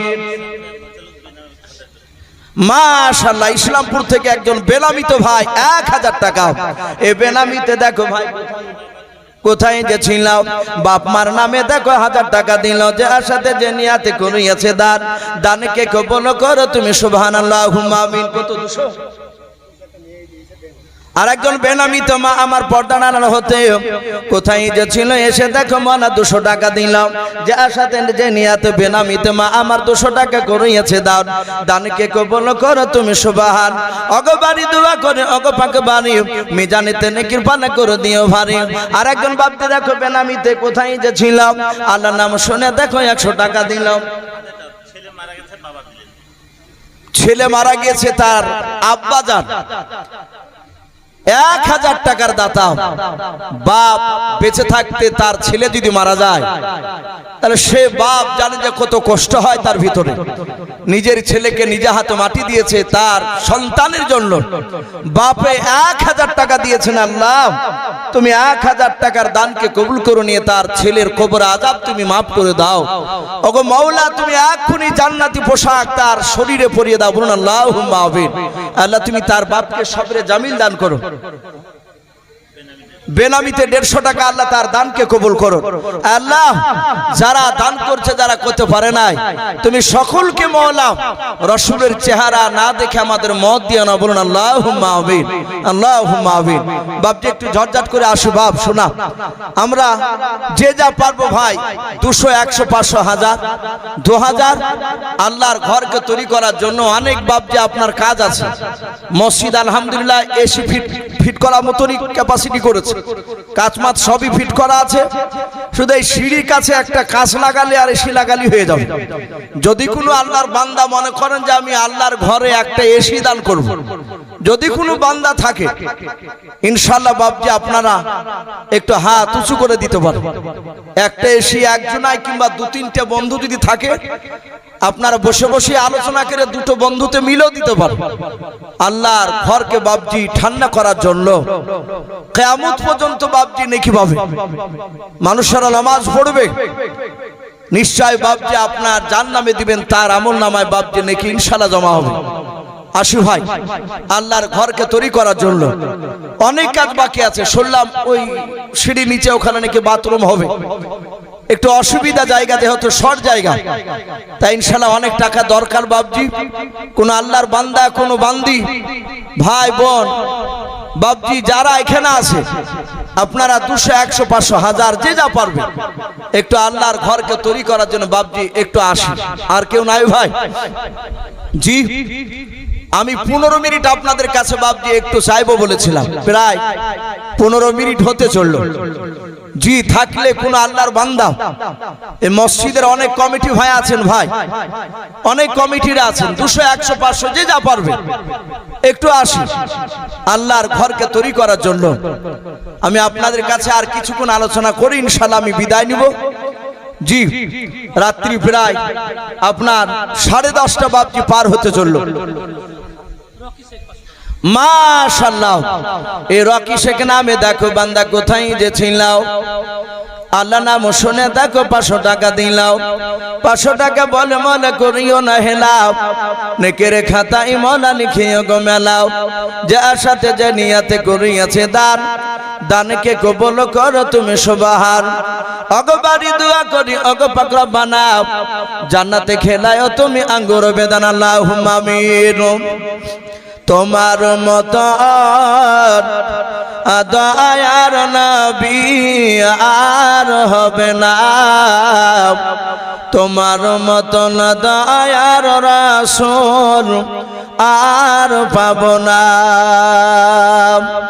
আর দেখা দিয়াম ও রাসূল চলে যেও না, তোমার মতন দয়ার রাসূল আর হবে না, তোমার মতন দয়ার নবী আর হবে না। মাশাআল্লাহ সুবহানাল্লাহ। দেখেন মা বোনদের কাছ থেকে 100 200 500 50 টাকা 10 টাকা 20 টাকা এইভাবে লোট আছে অনেক, ওখান থেকে 3400 টাকা, বলুন মারহাবা, 3400 টাকা আমার সকল মা বোনদের তরফ থেকে তারা তুলে আল্লাহর ঘরকে তৈরি করার জন্য তারা পাঠিয়েছেন। বলেন মারহাবা, নারে তাকবীর। আমার মা বোনদের 3400 টাকা দানকে আল্লাহ কবুল করুন, বলুন আল্লাহুম্মা আমিন। ওগো মাওলা, তুমি আমার সকল মা বোনের ঈমানটা হযরত মা ফাতেমাতুজ জোহরা রাদিয়াল্লাহু তাআলা আনহার মতো ঈমান বানিয়ে দাও, বলুন আল্লাহুম্মা আমিন, আল্লাহুম্মা আমিন। আসি ভাই, আর কোন যদি আল্লাহর বান্দা থাকেন শেষের বেলায়, জি একটু আসি, 200 500 1000 আল্লাহর ঘরকে তৈরি করার জন্য ভাই একটু আসি, আল্লাহর ঘরকে তৈরি করার জন্য। শয়তানে বাপজি বাধা দিবে দিস না, কিন্তু বাপজি এগুলো কিয়ামতের ময়দানে বাপজি কাজে আসবে। আজ দুনিয়া টাকা পয়সা সব পড়ে থাকবে। আপনারা আশা করি বাপজি প্রায় মানুষই জানে মওত এখন বাপজি আর সময় লিছে না, হঠাৎ করে মারা যাচ্ছে মানুষ। একটা কিয়ামতের আলামত। মানুষ নামাজ পড়ে আস্তে আস্তে বলছে চায়ের দোকানে চা খাচ্ছিল, মানুষটা মারা গেছে। কে বলছে মাঠে ভুলড়াতে গিয়ে মারা গেছে। এগুলো কিয়ামতের আলামত বাপ। কার কখন মওত বাপজি চলে আসবে আমরা কেউ জানি না। হয়তো আমাদের মধ্যে থেকে কোনো বান্দার কোনো বান্দির হয়তো বাপজি কাপড়ের দোকানে চলে এসেছে, আমরা হয়তো জানি না। তাই বাপজি আমরা সাবধান হই এবং আল্লাহর রাস্তায় কিছু দান করার চেষ্টা করি ভাই। জি আসি, দান করলে বাপজি ফুরায় না, বরকত হয়। এটা নবীর কথা। দান দিয়ে একবার পরীক্ষা করে দেখুন, ইনশাআল্লাহ ইনশাআল্লাহ দিবে আল্লাহ, বরকত দিবে। এটা রাসূলের কথা। কেশিয়ারের ভাইরা উনি 700 টাকা, বলুন মারহাবা। আল্লাহ তার 700 টাকা দানকে কবুল করে নিয়ে তার আত্মীয় স্বজন কবর আযাবকে মাফ করুন, বলুন আল্লাহুম্মা আমিন। আল্লাহ, যারা দান করছে যারা করতে পারে না, তুমি সকলকে হায়াতে তয়্যবা এবং সিহাতে কুল্লিয়া দান করুন, বলুন আল্লাহুম্মা আমিন। মানুষের শরীর সুস্থ থাকা এটা একটা বড় আল্লাহর নিয়ামত। সুস্থ থাকা, আপনি 3 বার বেলায় একবার খেতে পান অসুবিধা না, কিন্তু সুস্থ থাকা একটা আল্লাহর বড় নিয়ামত। আল্লাহর নবী বলেছেন তুমি দোয়া চাও, হে আল্লাহ তুমি আমাকে যতদিন বেঁচে রাখবা ঈমানি হালাতে এবং সুস্থতা রাখো। এই দোয়াটা বেশি বেশি করে করা দরকার। আর একটা রাসূল বলেছেন দোয়া করো তোমরা রুজির যেন অভাব আল্লাহ না দেয়। আল্লাহ রুজি আজ টাকা দিয়েছে, কালকে কেড়ে নিবে, কাছ থেকে টাকা চলে যাবে জানতে পারবো না। অনেক মানুষকে দেখা যায় বাপজি বুলেট ছাড়া ঘুরতো না, আবার দেখা যাচ্ছে একটা সাইকেলও জুটছে না, এরকম হয়ে গেছে অবস্থা। আল্লাহ রাব্বুল আলামিন কার কখন আপনার ধন সম্পদ কাকে দিবেন আবার কেড়ে নেবেন, এটা আল্লাহই জানে, আল্লাহর হাতে। তাই বাপজি সম্পদ থাকতে থাকতে কিছু আল্লাহর রাস্তায় বাপজি জমা দিয়ে যায়, যেটা কিয়ামতের ময়দানে কবরে কাজে লাগবে। যে আসি, বেনামিতে 200 টাকা দিয়েছেন, আল্লাহ তার 200 টাকা দানকে আল্লাহ কবুল করুন, বলুন আল্লাহুম্মা আমিন। ভাই ইনশাআল্লাহ আপনারা আসুন, যদি কেউ বাপজি বাকি থাকেন তাহলে আসুন, যেহেতু এখানে বিরাট চাপের ব্যাপার না, খুশি ভাবে আল্লাহ রাস্তায় ভক্তি ভরে বাপজি কিছু যা পারবেন তাই দেন। যে আপনাকে দিতে হবে না হলে আপনাকে এখান থেকে যেতে দেওয়া হবে না তা নয়। আসু ভাই আমরা একটু দিয়ে যাই। আর আমি যে কথাটা বলছিলাম আর 2-4 কথা বাপজি বাকি রয়েছে। আল্লাহ রাসূল সাল্লাল্লাহু তাআলা আলাইহি ওয়াসাল্লামের সাহাবা সাদ ইবনে আবি ওয়াক্কাস রাদিয়াল্লাহু তাআলা আনহু, উনি চাবুকটা বাপজি বাড়িতে দৌড়ে চলে গেলেন, নিয়ে আসলেন। হাজার হাজার সাহাবা সকলেই চোখ দুটো এভাবে বন্ধ করে আছেন, আহারে আমার নবীকে মারবে, আমরা তাকে এগুলো সহ্য করতে পারবো না, কিন্তু উপায় নাই, যেহেতু নবী বলেছেন তার প্রতিশোধ বদলা তাকে নিতে দাও, হয় মাফ করবে না হলে প্রতিশোধ নেবে। সে তো মাফ করেনি, ওকে আসতে দাও। আমার বিশ্ব নবী রহমতের নবী সামনে দিকে দাঁড়িয়ে সাদ ইবনে আবি ওয়াক্কাস, এ দেখেন মাসাদুল ভাই এই প্যান্ডেল বানা প্রায় জায়গাতে এলাকায় দেখতে পাওয়া যায়, উনারই শেড বেশি চলে, আর শেডগুলো আলহামদুলিল্লাহ ভালোই চালায়। এই মাসাদুল ভাইয়ের মা চলে গিয়েছে, তার মার নামে 500 টাকা দিয়েছে। আয় আল্লাহ তুমি মাসাদুল ভাইয়ের 500 টাকা দানকে কবুল করে নিয়ে তার জনম দুঃখিনী মার কবরে আযাবকে মাফ করে দাও, বলুন আল্লাহুম্মা আমিন। আল্লাহ তুমি তার মার শরীরে জান্নাতে পোশাক করে দাও, বলুন আল্লাহুম্মা আমিন। তার হায়াতে বরকত দি, বলুন আল্লাহুম্মা আমিন। বেনাবিতে 150 টাকা দান করেছেন, আল্লাহ তুমি তার দানকে কবুল করে নাও, তারও হায়াতে বরকত দাও এবং তার আত্মীয় স্বজন কবর আযাবকে মাফ করে দাও, বলুন আল্লাহুম্মা আমিন। আমি বলছিলাম আল্লাহ রাসূল সাল্লাল্লাহু তাআলা আলাইহি ওয়াসাল্লাম তিনি দাঁড়িয়ে, কি নাম বাবু? সারওয়াজ, এদিন ছোট্ট একটা ছেলে 100 টাকা দিয়ে গেছেন, আল্লাহ তার 100 টাকা দানকে আল্লাহ কবুল করো, আল্লাহ তুমি তার ইমান হযরত ওমর ফারুক রাদিয়াল্লাহু তাআলা আনহুর মতো বানিয়ে দাও, বলুন আল্লাহুম্মা আমিন। এই প্যান্ডেল বেলা আকবর আনসারী এক মাসাদুল প্যান্ডেল বেলা ইও তো দিয়েছে 500, আকবর আনসারী ওরও মনে হয় এখানে বাপজি আছে, উনিও বলছেন আমি 2000 টাকার দাতা, বলুন মারহাবা। আল্লাহ আকবর আনসারী সাহেবের 2000 টাকার দানকে আল্লাহ কবুল করুন, তারও আত্মীয় স্বজন কবর আযাবকে মাফ করুন, বলুন আল্লাহুম্মা আমিন। ভাই আমি বলছিলাম আল্লাহ রাসূল সাল্লাল্লাহু তাআলা আলাইহি ওয়াসাল্লামের সাহাবা হযরত সাদ ইবনে আবি ওয়াক্কাস চাবুক নিয়ে রাসূলুল্লাহর 10 হাত পেছনে দাঁড়িয়ে বলে, নবী আমি চলে এসেছি, আমি রেডি, আপনি রেডি হয়ে যান। আমার বিশ্ব নবীজি দাঁড়িয়ে গেলেন, নবী বলেন সাদ ইবনে আবি ওয়াক্কাস নাও তুমি, এবার তুমি আমাকে মেরে তুমি প্রতিশোধ নিয়ে নাও। হাজার হাজার সাহাবায়ে কেরাম সবাই মিলে বাপজি কান্না করেছে, আর এভাবে চোখ দুটো বন্ধ করে আছে, তাকে বাপজি সহ্য করতে পারবেন না। নবী বলেন সাহাবা আর দেরি করো না, তুমি মেরে বদলা নিয়ে নাও। সাদ ইবনে আবি ওয়াক্কাস চাবুকখানা হাতে করে নিয়ে বাপজি অনেক পায়তারা শুরু করে দিলাও। ডাক দিয়ে বলো নবীকে আমার ভালো মনে পড়ে যায়, যেই দিন আপনি উটের ওপর বসে আপনি উটের পায়ে মারতে গিয়েছিলেন, আমার পিঠে লেগে গিয়েছিল চাবুকখানাও, উটের পায়ে না লেগেও ও নবীজি সেই দিনকে আমার শরীরে পাঞ্জাবি ছিল নাও, আমার ডান দিকের কাঁধটা একটু ফাঁকা ছিল, নবী গো আপনাকে আজ ডান দিকের কাঁধটা একটু পাঞ্জাবিটা একটু নামান, না আপনাকে আমি মারবো নাও। আল্লাহর নবীর সাহাবা আবু বকর সিদ্দিক রাদিয়াল্লাহু তাআলা আনহু তিনি কাঁদেন আর বলেন ভাই নবীকে মারা তো অন্যায় শুনে না, তার উপরে আবার নবীদের কাঁধ থেকে জামাটা একটু সরাতে বলছো, বলে ভাই তোমার সঙ্গে কথা হয় না, আল্লাহ রাসূলের সাথে আমার কথা আছে, তুমি এইখানে তুমি কথা বলতে আসবা নাও। আবু বকর দয়া করে তুমি চুপচাপ দাঁড়িয়ে যাও। আবু বকর বাপ যার কিছু বললেন না। নবী বলেন সাহাবারা আমি বলেছে তোমরা আর কথা বলবা নাও। সাহাবারা আর কেউ কথা বলে নাই। আল্লাহর নবী বলেন ওরে সাদ ইবনে আবি ওয়াক্কাস জামাটা একটু টানা লাগবে বলে হাও।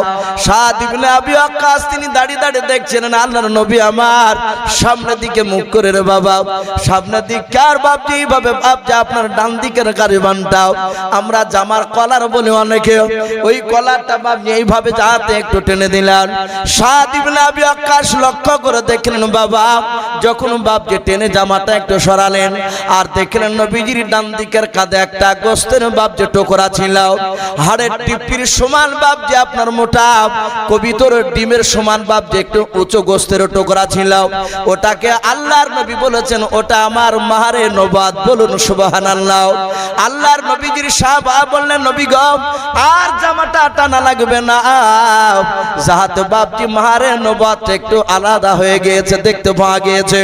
সাদ ইবনে আবি ওয়াক্কাস নবীর কাছে যাওয়ার পর নবীজিকে বাপজি নামের মাথার উপর দিয়ে চাবুকখানা ফেলে দিয়ে রে বাবা আল্লাহর নবীর মাহারে নবাতে চুমা দিয়ে দিলেন, বলুন সুবহানাল্লাহ।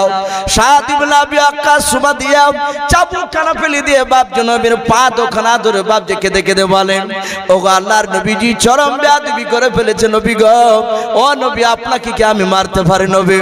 ও আল্লাহর নবী যে আপনি দয়া করে আপনি আমাকে ক্ষমা করে দেন। সব সাহাবারা অবাক। নবী বলেন এই সাদ ইবনে আবি ওয়াক্কাস তাহলে তুমি মারবো বললে কেন?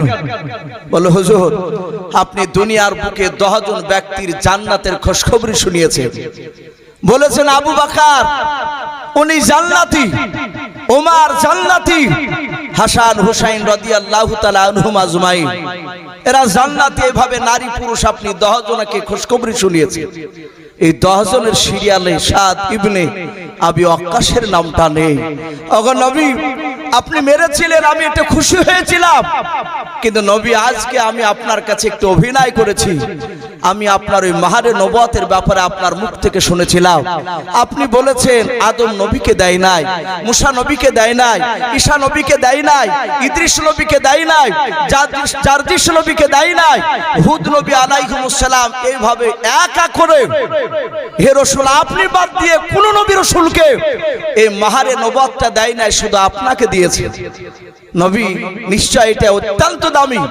তা আমি সেই দিন থেকে আমি কৌশল অবলম্বন করছিলাম, কবে সুযোগ পাবো আপনার ওই মাহারে নবুয়তটা একটু চুমা দেওয়া। নবী আমার এটা আশা, চুমা দিলে মনে হয় আমাকে জাহান্নামের আগুন আর স্পর্শ করবে না। নবী আপনি আমার জন্য একটু দোয়া করুন যেন জাহান্নামের আগুন আমাকে যেন স্পর্শ না করে। কারণ নবী আপনার মুখে শুনেছি জাহান্নামের আগুন এত ভয়ঙ্কর, আল্লাহ যদি জাহান্নামে দেয় সে জাহান্নামের আগুন আমি সহ্য করতে পারবো না। বাপজি সে রাসূল সাল্লাল্লাহু তাআলা বেনামিতে একজন 500 টাকা দিয়েছেন, আল্লাহ তার দানকে কবুল করুন, বলুন আল্লাহুম্মা আমিন। ভাই আমার বলার তো সেই যে সারা পৃথিবীর শ্রেষ্ঠ নবী তিনিও সাহাবার কাছে মাপ চেয়েছেন। তাহলে আমরা অনেক সময় মানুষকে চলতে হাঁটতে গিয়ে বসতে গিয়ে কথা বলতে গিয়ে অনেক সময় মানুষকে আঘাত দিয়ে থাকি, আমরা ক্ষমা চাইবো ভাই বলুন ইনশাআল্লাহ? আমরা লজ্জা করবো না, আমরা মানুষকে আঘাত দিলে আমরা তার কাছে ক্ষমা চাইবো।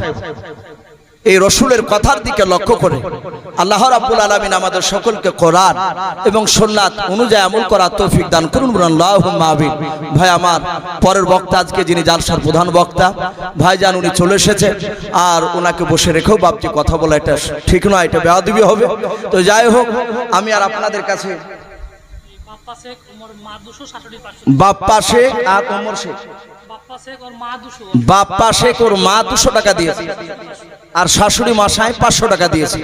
আল্লাহ তার শাশুড়ি মশাই এবং তার মা দানগুলো আল্লাহ রাব্বুল আলামিন কবুল করে নেন, তাদের উদ্দেশ্যটা আল্লাহ পূরণ করুন, আল্লাহুম্মা আমিন। রাজেশ 500 টাকা, আল্লাহ তার দানকে কবুল করুন। বেলামিতে 300 টাকা, আল্লাহ তার দানকে কবুল করুন। আর একজন মহিলা 50 টাকা দিয়েছে, দোয়া চেয়েছেন ছেলে মেয়ের জন্য, আল্লাহ রাব্বুল আলামিন তার ছেলে মেয়েকে দিনদার মুত্তাকিন পরহেজগার আল্লাহ বানিয়ে দেন, বলুন আল্লাহুম্মা আমিন। ভাই আমার পরে বক্তা চলে এসেছেন, ভাই ওনার হাতও শেষের বেলা দিবেন ইনশাআল্লাহ। আদায় বাবজি এখান থেকে বন্ধ হলো তা নয়, আপনারা আসবেন আর এই কমিটির এই যে ভাই বসে আছেন, মুফতি সাহেব বসে আছে, ওনাদের হাতে দিয়ে যাবে শেষের বেলাতে। আমার আজকে জালসা যিনি প্রধান বক্তা ভাই উনি হয়তো আপনাদের সামনে বাবজি শেষের বেলা দোয়া করে দিবেন। ভাই বেশ কিছু কথা আলোচনা করেছি, বলার মধ্যে ভাষার মধ্যে যদি ভুল হয়ে যায় সকলে ছোট ভাই কিংবা ছোট ছেলে সব ক্ষমা করবে, এই বলে আমার বক্তব্য শেষ করলাম। ওয়া আখিরি দাওয়ানা আনিল হামদুলিল্লাহি রাব্বিল আলামিন। আসসালামু আলাইকুম ওয়া রাহমাতুল্লাহি ওয়া বারাকাতুহু। আলহামদুলিল্লাহ ভাই ইউসুফ সাহেব যে কথাগুলো রাখলেন, আমরা যারা এখানে উপস্থিত হয়ে কর্ণপাত করলাম, আল্লাহ পাক আপনার আমার সকলকে আমল করার তৌফিক দান করুন, বলুন আল্লাহুম্মা আমিন। এবারে আপনাদের সম্মুখে হযরত মাওলানা আফজাল হোসেন সাহেব ইসলাহি লেখা আছে, ইসলাহ মানে সংশোধন।